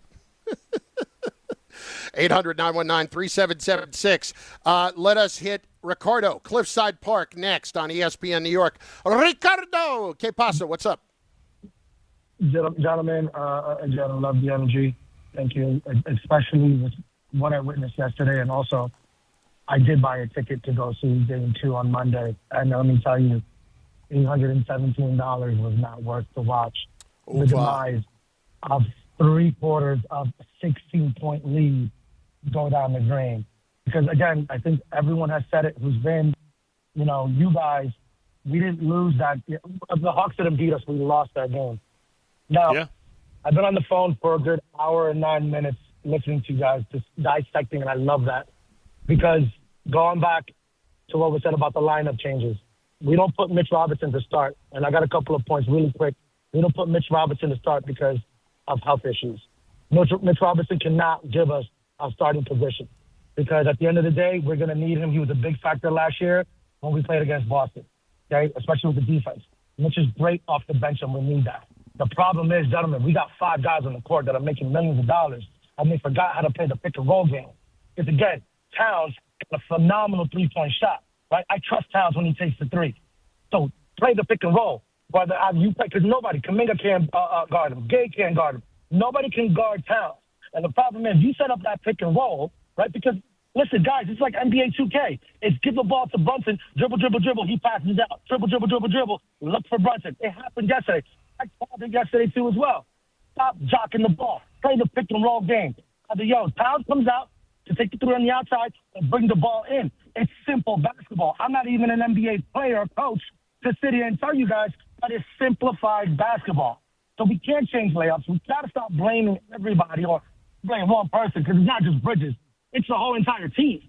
Where's the team? Why do we stop looking just looking at Brunson? Stop making Brunson the main factor. He's not Jordan. He's a great player. But listen, look what Curry did. You guys saw what Curry did with Golden State. He had the right players on his team. So what did he do? Facilitate the ball. But what did those players do when they couldn't do what they had to do? Give it back to Curry. Come on, it's simplified basketball, gentlemen. Like, this is just frustrating. And again, we're going to lose the series. I'm telling you now. Get it, Ricardo. I appreciate the call, man. Listen, I'm not going to go as far as to say you're going to lose the series yet. I'm just not. And I'm going to be consistent with that. Game down until the Hawks win a third game, I'm not going to really, truly worry that you are going to lose this series. I just can't do it yet. I'm there. All right. I like the panic Good talk. meter. I like the panic meter. I like the panic meter. You know what I'm saying? Like, hey, man, somebody ramp it up. They got. We need a sense of urgency, man, because like we keep saying, oh, don't worry, they're fine. Don't worry, they're fine. F around and find out, right? The longer you mess around, the longer you find out. Now they had 2 games where they had the opportunity to win it at the end, losing by 1. Like Atlanta might actually just win 1. But these are 2 games that they lost that there's no way they should have lost. Bart and Carlin, ESPN New York, and on the ESPN New York YouTube channel, more comments coming in. We will get this. Barry Meyer, when you drive down your road with the foot hard on the clutch will burn out. This is where we are with Brunson. Burnt clutch. That's kind of it kind of feels a little bit painfully accurate at the moment. Remember what that smell like too when that thing burning? Everybody in the street, too well. Everybody in the streets can smell your day, man. This dude can't ride on that. Quit burning the blunt, you dummy. Hey, man. It's Bart and Carlin, ESPN New York. Friday with Don, Hahn, and Rosenberg. Stolen by Kuminga, and the Hawks will win Game 3. The Knicks do not get a shot up on the final possession. Another heartbreaking loss for the Knicks. How concerned should we be about them being eliminated in the first round? It should sting because we gave ourselves a chance knowing that we didn't play our best basketball. So it should sting. Don, Hahn, and Rosenberg today at 3 on ESPN New York and streaming live on YouTube. Knicks fans, it's time to hit the court with BetMGM, an official sports betting partner of the New York Knicks. Download the BetMGM app today and add a boost of excitement to every New York game day with same-day parlays, live betting options, player props, boosted odds specials, and the best daily promotions in the business. With the BetMGM app at your fingertips, you can experience the excitement of betting on your favorite players and get in on all the blue and orange action as your New York Knicks drive the lane. Find out why basketball fans love BetMGM, an official sports betting partner of the New York Knicks. BetMGM. Make it legendary. BetMGM and GameSense remind you to play responsibly. See BetMGM.com for terms. 21 years of age or older to wager and physically present in New York and New Jersey only. Subject to eligibility requirements. Gambling problem in New York? Call 877-8-HOPE-NY or text HOPE-NY 467-369. For New Jersey, call 1-800-GAMBLER. If you've been injured on a construction site, then you need a lawyer who knows New York's unique labor laws. At the Parisman Firm, they have decades of experience handling construction accident cases and a proven track record of delivering huge results. Their team has already recovered nearly $1 billion for hardworking New Yorkers. From scaffold accidents to slip and falls and equipment failures, they've got your back. Call the Parisman Firm now at 718-WORKERS. That's right, 718-WORKERS, because your case is their cause. Get the justice you deserve today. Hey, New York and New Jersey, Boost Mobile has an unlimited talk, text, and data plan that's only $25 a month forever, meaning you'll only ever pay $25 a month for the rest of your life. Who wouldn't want unlimited wireless when it only costs $25 a month forever? If you don't, you must be one of those people who enjoy overpaying for their phone plan. $25 a month forever is truly as good as it gets, so go online and switch now at boostmobile.com. After 30 gigabytes, customers may experience slower speeds. Customers will pay $25 a month as long as they remain active on the Boost Mobile Unlimited plan. Mornings with DiPietro and Rothenberg. I thought it was really interesting the way it played out for the Giants because nobody thought the Giants were going to take Reese because they didn't think Reese was going to be there at 5. I think they were kind of in shock that Reese was there 5 and Mawanoa was there 10, right? Because they were two guys that were just really up high on their draft board. If Caleb Downs turns out to be this era's Ronnie Lott, you're going to massively regret it. DiPietro and Rothenberg, morning 6 to 10 on ESPN New York and streaming live on YouTube.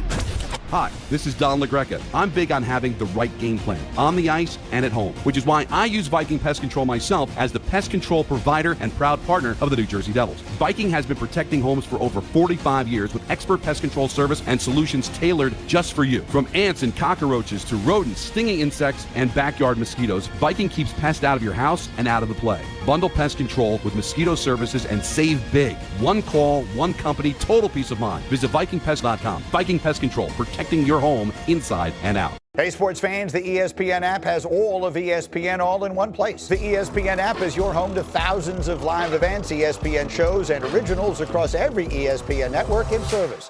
And now you can check if you already have ESPN Unlimited as part of your TV package for no additional cost. Visit activate.espn.com to learn how to access your account or sign up, then start streaming in the ESPN app. It's all of ESPN all in one place. Sign up or activate now. My name is Christine, and I'm a widow. My husband, Ryan, was a healthy 34-year-old, and 3 months later, he was gone. Thankfully, he had life insurance. Ethos made it so easy. You can get a quote in seconds, apply in minutes, and get same-day coverage. 100% online, no medical exam. Life insurance didn't take away the loss, but it did give us the space to just grieve. Get your free quote at ethos.com/game. Ethos.com/game. Paid spokesperson. Time spent on application may vary. Online health questions required.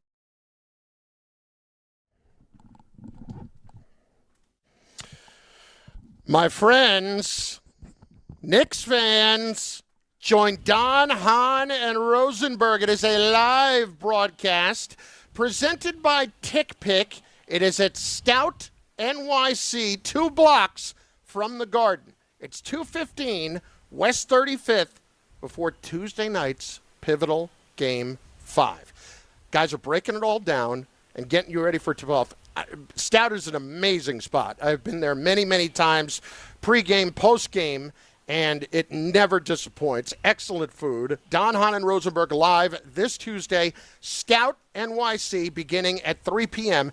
It is brought to you by TickPick. Bart and Carlin, ESPN New York, 800-919-3776.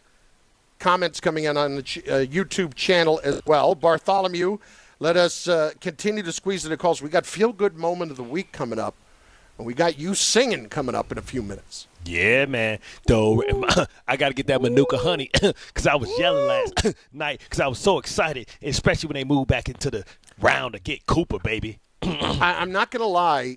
On our pre-show call, I was a little concerned about your voice.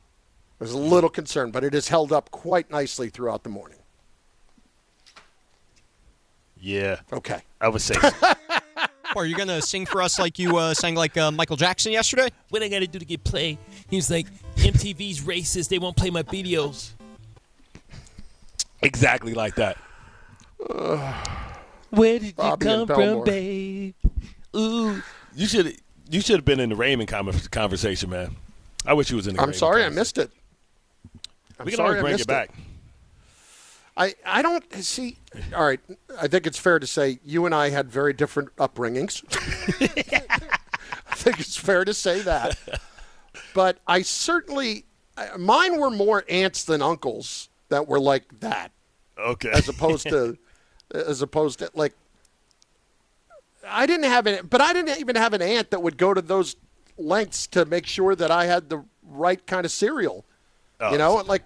My cousins and my aunts out on Long Island, I never got to see them very often. So they were, and when I did, they were phenomenal. I had a couple of aunts in Brooklyn. Oh, boy. That was a scene. I mean, my right down at the next house over, my cousins they were living that Wick life. You know what I'm saying? And listen, Mom, Aunt Billy wasn't going to do what it took to make sure that I had the Fruit Loops and not the Fruit Rings. It was only one of us. You know what I'm saying? It was my grandmother was raising my cousins. You know what I'm saying? So when they raised by your grandma, they like, hey, that's just as good as anything else. Like, no, Grandma, that $1.50 makes a difference, and whether my tonsils are going to be scarred up or the roof of my mouth going to have skin on it. Bobby in Belmore is up next on ESPN New York. Bobby, what's up, dude? How are you? Good afternoon, guys. How you doing? Listen, this is unbelievable. 2 games in a row. Towns goes 0 for 2 in the fourth quarter. You have Brunson dribbling the ball like a ball stopper Carmelo Anthony was, trying to outdo McCarthy. And, it's just a selfish, self-centered play. And he's not like that. He took a pay cut. I understand that. But it's unbelievable that Brown, does not tell him. You have Towns at the three-point circle during that play yesterday, the last play of the game. You have Ginobili red hot. And, it's like the Miami game a few years ago when he went to the corner and made the turnover in the sixth game in the Miami series. But the difference is he had nobody back then. Now he has Towns. He's got Ginobili on the team. I understand Bridges 0 for his last 6 quarters. I understand that. But you have, you can't play like Carmelo Anthony. There's a reason why Carmelo Anthony only won one playoff series against an old Celtic team. It's not a one-man pony show. Phil Jackson even told Michael Jordan when he was ball hogging, he changed his ways under Jackson. But in the Los Angeles championship game against the Lakers, his first championship, he said, "Who's open? Who's open?" He said Paxson. So he already knew who he was open. So I blame Brown. Towns is not going to demand the ball like Patrick Ewing. So, that's not his personality. And maybe because Brunson's the father's the assistant head coach, he has too much power. I mean, he didn't want Brown to begin with, Brunson. He wanted Tibbs to stay. So I think there's more issues on that team that people realize. I heard none of the reporters even ask Brown yesterday on the postgame show, why is Towns taking 2 shots in the fourth quarter last 2 games? It's unbelievable. You know what's crazy? I think what they need to do is when Brunson's taking his rest, they need to stagger that and keep Towns in to make sure that they still have that dominant player in there, and then feature him. Especially if Brunson's going to be the one that's going to take. He's the anchor leg. Let him start. Let Towns start and then when Brunson comes back in, get a little small rest, then bounce back in. What was the point of all this stuff as far as guys' minutes are down and how deep Mike Brown goes if you can't run your quarter horses in the playoffs? In your playoffs, the rotation's supposed to be tight. Yeah. Guys should be I don't rested. understand that. Legs should be fresh. I don't understand that. Was Hart the only one? Hart and Brunson were the only two to play 40 minutes last night, I believe. Hell but no. still, and Hart was terrible last night offensively. Right, he shouldn't have played it. He should have played it. And Bridges gets let it benched. rain. That's give it to me. That's what it was yesterday between Bridges and Josh Hart. Bobby, appreciate the call. The other thing I would say here, though, is that if I'm gonna look at Brunson in this way, and I look over at the same time, and Brunson's going to do all this work, but I've got Cat over there with 21 points on 12 shots, Bart. Yeah. Like, why is he only taking 12 shots? I don't need him taking 20, but 12 is an unacceptable number. I need him taking 20. If it's 15, 16, 17, anything north of 15, it's getting acceptable. But when we're having this kind of efficiency, what are we doing? Like, Brunson has been so inefficient in all of this. But he usually is. But he's always inefficient for the most part. I know, but to be inefficient really and be a like liability, more so now. And to be a liability, that's what. Come on, man. Like, not only are you got to not help me getting somewhere here. Yeah, not only are you not getting points, you giving up points. They might as well. That's like fouling all the time. Like, you basically giving guys an easy 2. Black Kev has been waiting, or Kev. Ass Kev, what up, baby? Man, what I've come to realize is I got to be the first one to get on there, so because y'all give me too much information and I can't fill in everything that I need to say because y'all just give me so much. I have enough time. This is horrible, guys.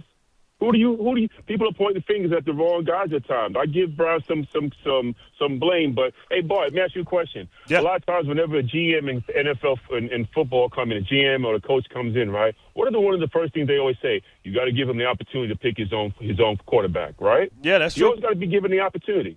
True? Yeah, true. Got to get your own guys. Guess what Brown did? Yeah, but guess what Brown had no choice in? He inherited Leon Rose and Tom Thibodeau's crew. He inherited these dudes. People are pointing their fingers solely at Brown, and he deserves some of this blame here. But he had no choice in what he got there. Remember what I said the day before yesterday? If you gave him true serum and gave him the opportunity, if he said, hey, Brunson, De'Aaron Fox, who do you think he's going to go with? De'Aaron Fox. More complete player. I'll give you another one. Yeah, I'll give you another one. If he had a choice right now to go with Karl Anthony Towns or Jaren Jackson, I'm not even going to go Giannis. I'm going to go Jaren Jackson Jr. Where does he go? Jaren Jackson, because Jaren Jackson can create his own shot. He's not a traditional center. He gives you more versatility. Plus defender and a plus defender. Right. How about okay? Put it this way. How about Sabonis when he had a Sacramento? How about Sabonis? I think both poor defenders. Yeah, but Sabonis, he gonna get the ball. You gonna throw it to him, and he gonna smack the hell out of you. There you go. See, this is the problem that I got. I'm not going to take up too much of your time. I know you got to go. But this is the stuff right now that everybody that calls in there, putting the onus strictly on Brown as being a poor coach. That's what Michael K is going to do the next segment. It's going to be strictly Brown this, Brown that. No. Look like Tarzan, play like James. Bridges, he's the one that goes that he has to go. Hart needs to go. If you're going to keep either Cat or you're going to either keep Brunson. But one of those two got to go. All right, fellas, y'all have a good one. Talk to you later. Appreciate it, Kev. And the one thing I'll say, though, is if we're going to start figuring out who is to blame for what's going on in this series, you can point the finger in a lot of directions. And that includes Brunson. That includes Brunson. Because in crunch time, Captain Clutch has not been Captain Clutch. A couple of turnovers in clutch time. Yeah. So bad decisions, that to right? me, it's one thing if you miss shots. It's one thing if you miss shots. It's another thing when you turn the ball over and put yourself in a bad spot. The fact that he drove down to the baseline and tripped himself with two defenders, they were waiting for that. It was so bad. Yeah, and this is so uncharacteristic of him. But, you have to own it. The same thing make you laugh, make you cry. Now, if he make those shots like he did against the Pistons and crossed him over, release, rotation, splash, he gets you all the praise. Like, oh, man, he's clutch. He hasn't been clutch this playoff so far. No. He hasn't been Captain Clutch. He's been Captain Crunch. I know they went to the conference finals last year. I don't think we can criticize them over that. Because I don't think it was 100% fool's gold to go to the conference finals last year, but it was certainly fortunate, and you can't discount the fortune that you had in that situation. And I'm not talking about injuries. I'm talking about the fact that the Celtics could not hit any three-point shots in those first two games and blew two massive leads in the first two games of that series. Yeah, couldn't hit water if they were sinking in the Titanic last year. Bart and Carlin, ESPN New York, and on the ESPN New York YouTube channel. Your last opportunity on the Knicks and on the draft. Great night for the Jets. Very good night for the Giants. Bad night for the Knicks. All of it on the way in your feel-good moment of the week. Bartholomew Sings next on ESPN New York. All right. Friday with Don, Hahn, and Rosenberg. Stolen by Kuminga, and the Hawks will win Game 3. The Knicks do not get a shot up on the final possession. Another heartbreaking loss for the Knicks. How concerned should we be about them being eliminated in the first round? It should stink because we gave ourselves a chance knowing that we didn't play our best basketball. So it should stink. Don, Hahn, and Rosenberg today at 3 on ESPN New York and streaming live on YouTube. Hey Yankees fans, gather a group of 10 or more and take advantage of our 2026 Yankees group ticket specials. Whether you're getting together with family and friends, organizing a fundraiser, or entertaining clients, your group will love bonding over the Bronx Bombers. Start planning your 2026 group outings today. Log on to Yankees.com/groups. Call 212-YANKEES or email us at groups@Yankees.com. That's 2026 group tickets. Call 212-YANKEES or visit Yankees.com/groups today. Partner with Amazon Hub Delivery to earn extra revenue for your business with your business. Assist with local Amazon deliveries and get paid for each package you deliver. When you become a partner, you and your staff will deliver packages to customers in your area on a schedule that works for you. You'll gain extra revenue, increase exposure for your business, and connect with your neighbors. Plus, it's easy to get started with no delivery experience, long-term contracts, or startup costs required. If you're interested in learning more, visit Amazon.com/Hub Delivery. That's Amazon.com/HUB Delivery. At City Harvest, we believe no New Yorker has to go hungry. With your help, we're on the road 365 days a year, rescuing over 77 million pounds of nutritious food and delivering it free to millions of New Yorkers, transforming surplus food into sustenance, sustainability, and smiles, rallying thousands of New Yorkers to power a network of nourishment across our city. One day, one meal, and one New Yorker at a time. That's how we feed good. The NBA playoffs are in full swing, and with DraftKings Sportsbook, an official sports betting partner of the NBA, your winnings get a boost every single day, all playoffs long. Bet player props, bet live, from the opening tip to the final possession. Every bucket, every dime, every clutch takeover matters. And DraftKings Sportsbook keeps boosting you all the way through. All DraftKings customers can enjoy a profit boost every single day throughout the playoffs. Download the DraftKings Sportsbook app now and use code WHSQ to claim your profit boost. That's code WHSQ to get a boost every day of the NBA playoffs. In partnership with DraftKings, the crown is yours. Gambling problem? Call 877-8-HOPE-NY or text HOPE-NY 467-369. 21 plus, New York only. Eligibility and restrictions apply. One profit boost per customer per day. NBA playoff bets only. Bet restrictions apply and vary when offered. Max bet and boost vary. Boost only applies to winnings and expires at the end of the last NBA game each day. See terms at sportsbook.draftkings.com/promos. Progressive knows sports brings people together, but you gotta feel bad for people who don't even get it. Some people will never know what it's like to see their favorite team's hopes decided by a ping pong ball to draft the next superstar. Or not. I mean, sure, it's silly for your happiness to hinge on the success of a 20-year-old entry-level employee, but you just can't help yourself. The stress is exhilarating. Progressive can't bring people together like the draft, but we can bring your home and auto insurance together with a bundle. So switch and see if you could save hundreds. Progressive Casualty Insurance Company, affiliates, and other insurers not available in all states or situations. Rich Eisen here. Running a small business means every hire matters. A bad hire costs time and money, but the right one helps your business grow. The challenge? Finding that person without sorting through resumes. That's where LinkedIn Hiring Pro comes in. It screens candidates so you can focus on conversations with qualified talent. With Hiring Pro, you can hire with confidence and build the team you need. Join the 2.7 million small businesses using LinkedIn to hire. Get started by posting your job for free at linkedin.com/Eisen. Terms and conditions apply. The Knicks are in the playoffs and working toward their ultimate goal. The 2025 NBA Cup champions, your New York Knicks. Will this be the year the Knicks punch their ticket to the NBA Finals? The Knicks have much bigger goals at the end of the year. Step back three with 5 seconds. He got it! Jalen Brunson steps back and puts the Knicks in front. Thanks to all our New York Knicks partners this season, including ZipRecruiter, Amazon Hub Delivery, Princeton Jeep, and Food Bazaar on ESPN New York. Yeah. Hell yeah.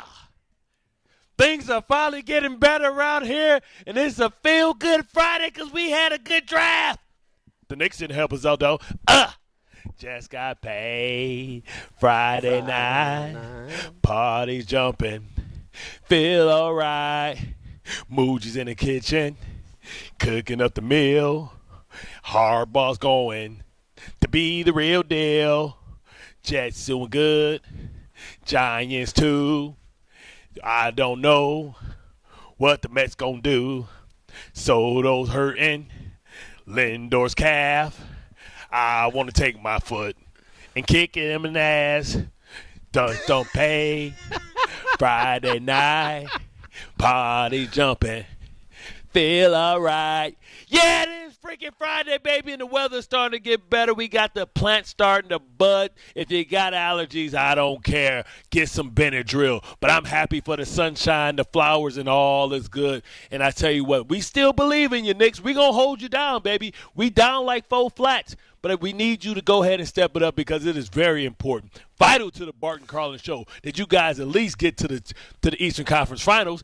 We don't want to have to talk about the Mets and the Yankees all the way for the whole year. We want to have some fun. We want to go ahead and be able to have an opportunity to win a championship. This is your best chance to do it. Jets and Giants, congratulations. You won the day.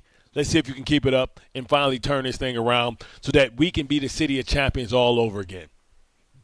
Listen, I have no problem talking about the Yankees. It's the Mets. And the Mets can't be – listen, everybody is as happy as can be over in Flushing that you are not talking about the Mets right now, that we're talking about the draft, and we're talking about the Knicks folding up. But the Knicks can only cover you for so long. Lindor, I mean, it sounds like Lindor could be gone for a while. Yeah, man, the calf, man. What's up with these calves, man? Are they not stretching? They don't got the slant board? I don't know. Maybe they should be taking a cue from me. My calves right now, spectacular. They're in such good shape right now. I can't even put into words how beautiful they are. Tell you Maybe what, I'll though, take a picture. I'm starting to see that collarbone too, bro. Big dog. I'm starting to see that collarbone. All right, well, let's not get nuts yet. My dog's slamming up.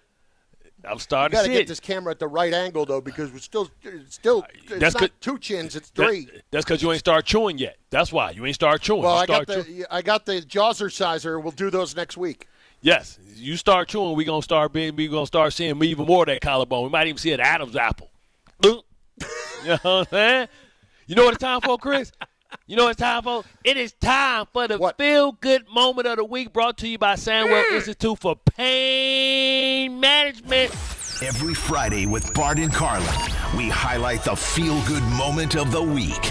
Presented by the Samwell Institute for Pain Management. And Chris, for me, it has to be yesterday, right? It has to be the fact that the Jets and Giants are starting to look like they're making their way back to respectability. We know what it is about bringing John Harbaugh in, a Hall of Fame coach, a Super Bowl champion, has come here and put his imprint He's come here and put his imprint on this organization immediately. And I know it's a sexy pick for somebody to say, hey, we want Caleb Downs. But they gave you a freak. They gave you a guy who everybody thought was going second. So beggars can't be choosy. And the fact that he did what he feels is best for the organization, let's give him a little grace in the newlywed phase and see what his decisions mean as they go out and get Manoa, who's a guy that's going to play guard but is going to slide out to right tackle, so you solidify that position.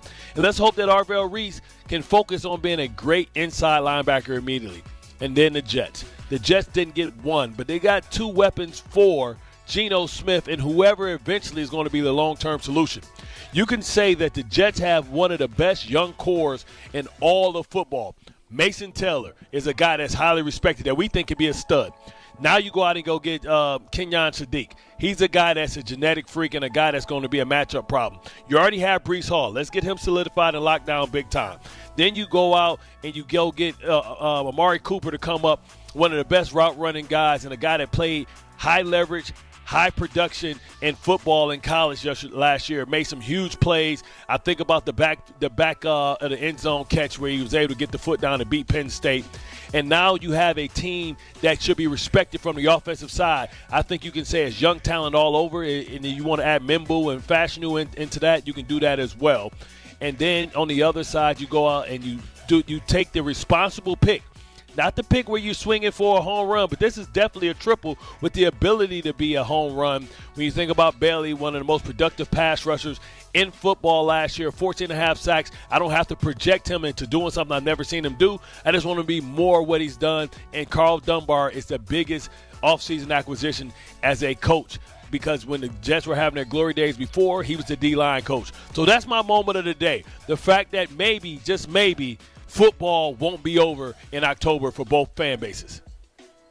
And who is that brought to you by? Oh, man, talk about John Stockton. That's the feel-good moment of the week, brought to you by Sandwell Institute for Pain Management. For pain-free life, visit SandwellPain.com today. See, I could have been Jalen, drove down to the baseline, Yeah, got you double shot. trapped. No, I gave the ball up. Way to get a ball up. And you teed me up, too. You gave me that nonverbal communication, that wink-wink. Hey, roll to the basket. Tessa, West Caldwell. Tessa, how you feeling about the Giants today? Listen, I am feeling amazing. My fellow Giants fans, that's Knicks fans, I'm feeling for you right now. But right now, I'm excited. Listen, Bart, I just told you earlier in the week what I said. I wanted to go defense, and I wanted to go offensive tackle number 10. This is the freaking big back, beautiful, wide monster that I've been dreaming about. Mm-hmm. He is wide in all the right places. He got that nasty dog mentality. Tell him he's ready to die for Jackson Dart. Great. Good job. Yeah. I'm ready to see you, too. I'm ready to be in the trenches right with you. This is what we needed. Listen, at the end of the day, I'm going to trust everything John Harbaugh wanted. You know I wanted Downs, but listen, Arvell Reese, I'm going to take him. This man is a hybrid. Let's do it. Listen, we winning 8 games. We're winning 8 games. I'm saying it right now. I don't even care. I'm excited. I think we had a great draft. We needed an O-lineman. We needed that. This guy is a monster. Did you see how he's versatile? He's everything. Oh, my God. I'm just so excited. Yeah. I'm so excited, guys. I'm happy. And I feel bad for the fellow Giant fans that's Knicks fans. I really do. But right now, I am excited. You know what's crazy, Tessa? Like, people wouldn't have had any problem if the pick was Caleb at 5 and Manoa at 10. But Arvell Reese was rated higher than Caleb Downs. So if you had to get 2 players, why not get the best rated player? And then also, I would have loved having the lockdown though on defense with those 2 players. I think that would have gone a long way. No, see, but then you're leaving yourself vulnerable on defense. Sometimes the best way to help your defense is by having an offense. And now you can pound the ball in 4-minute offense when you go scatterboo at running back and you got Ricard right there sitting in front of him, and all you need is 2 yards to extend drives. You got that now because guess what? You can run right side, strong side. So right. I think that's the key. So what do you got this weekend? This weekend, man, I'm daddy daycare, man. Bryce has a dance. Gigi is in Baltimore. He has a dance at 7:00, so I gotta go get him an outfit, get him all dressed up. Got him a haircut yesterday. Made BJ take him, and BJ's birthday is Sunday, but the family won't be back because Gigi is on her Jack and Jill team retreat. So she's in Baltimore with Mom doing that. So then I got to figure out a way, how do we celebrate BJ? I was going to take him because he's turning 21. I was going to take him to Frames, and we were going to go bowling with his friends. But then I thought it was responsible for me to take my son to his first strip club and let him have his first official drink so that I can teach him the etiquette of what to do in the strip club so that he's not one of these young kids that go there and see booty for the first time and lose their damn mind and get thrown out because they don't understand the etiquette. Okay, but that has normally to wait. I'd say Father of the Year on that, but that's awkward. Like if I'm BJ, that's just awkward to have Dad with me the first time. Now, I'm not doing anything, but I got to teach him, yo, that ain't cool. Hey, this is the money. This is how you act, because you don't want him in there looking green. Okay. And then you got a opposing group like, yo, what you doing? He needs to know this is how you act in a strip club. This is where you go. This is how you behave. And these are the things that you can do. And these are the things you shouldn't do and can't do. And this is how you got to be mindful, because a strip club can be a dangerous place. But it also could be a place where security throw your ass out because you don't understand the etiquette and you get too happy up in that place. Well, from now on, we've got a new segment, Fatherhood, with Bart Scott. That's coming. Bart and Carlin. The Michael K. Show is next on ESPN New York. Knicks fans, it's time to hit the court with BetMGM, an official sports betting partner of the New York Knicks. Download the BetMGM app today and add a boost of excitement to every New York game day with same-day parlays, live betting options, player props, boosted odds specials, and the best daily promotions in the business. With the BetMGM app at your fingertips, you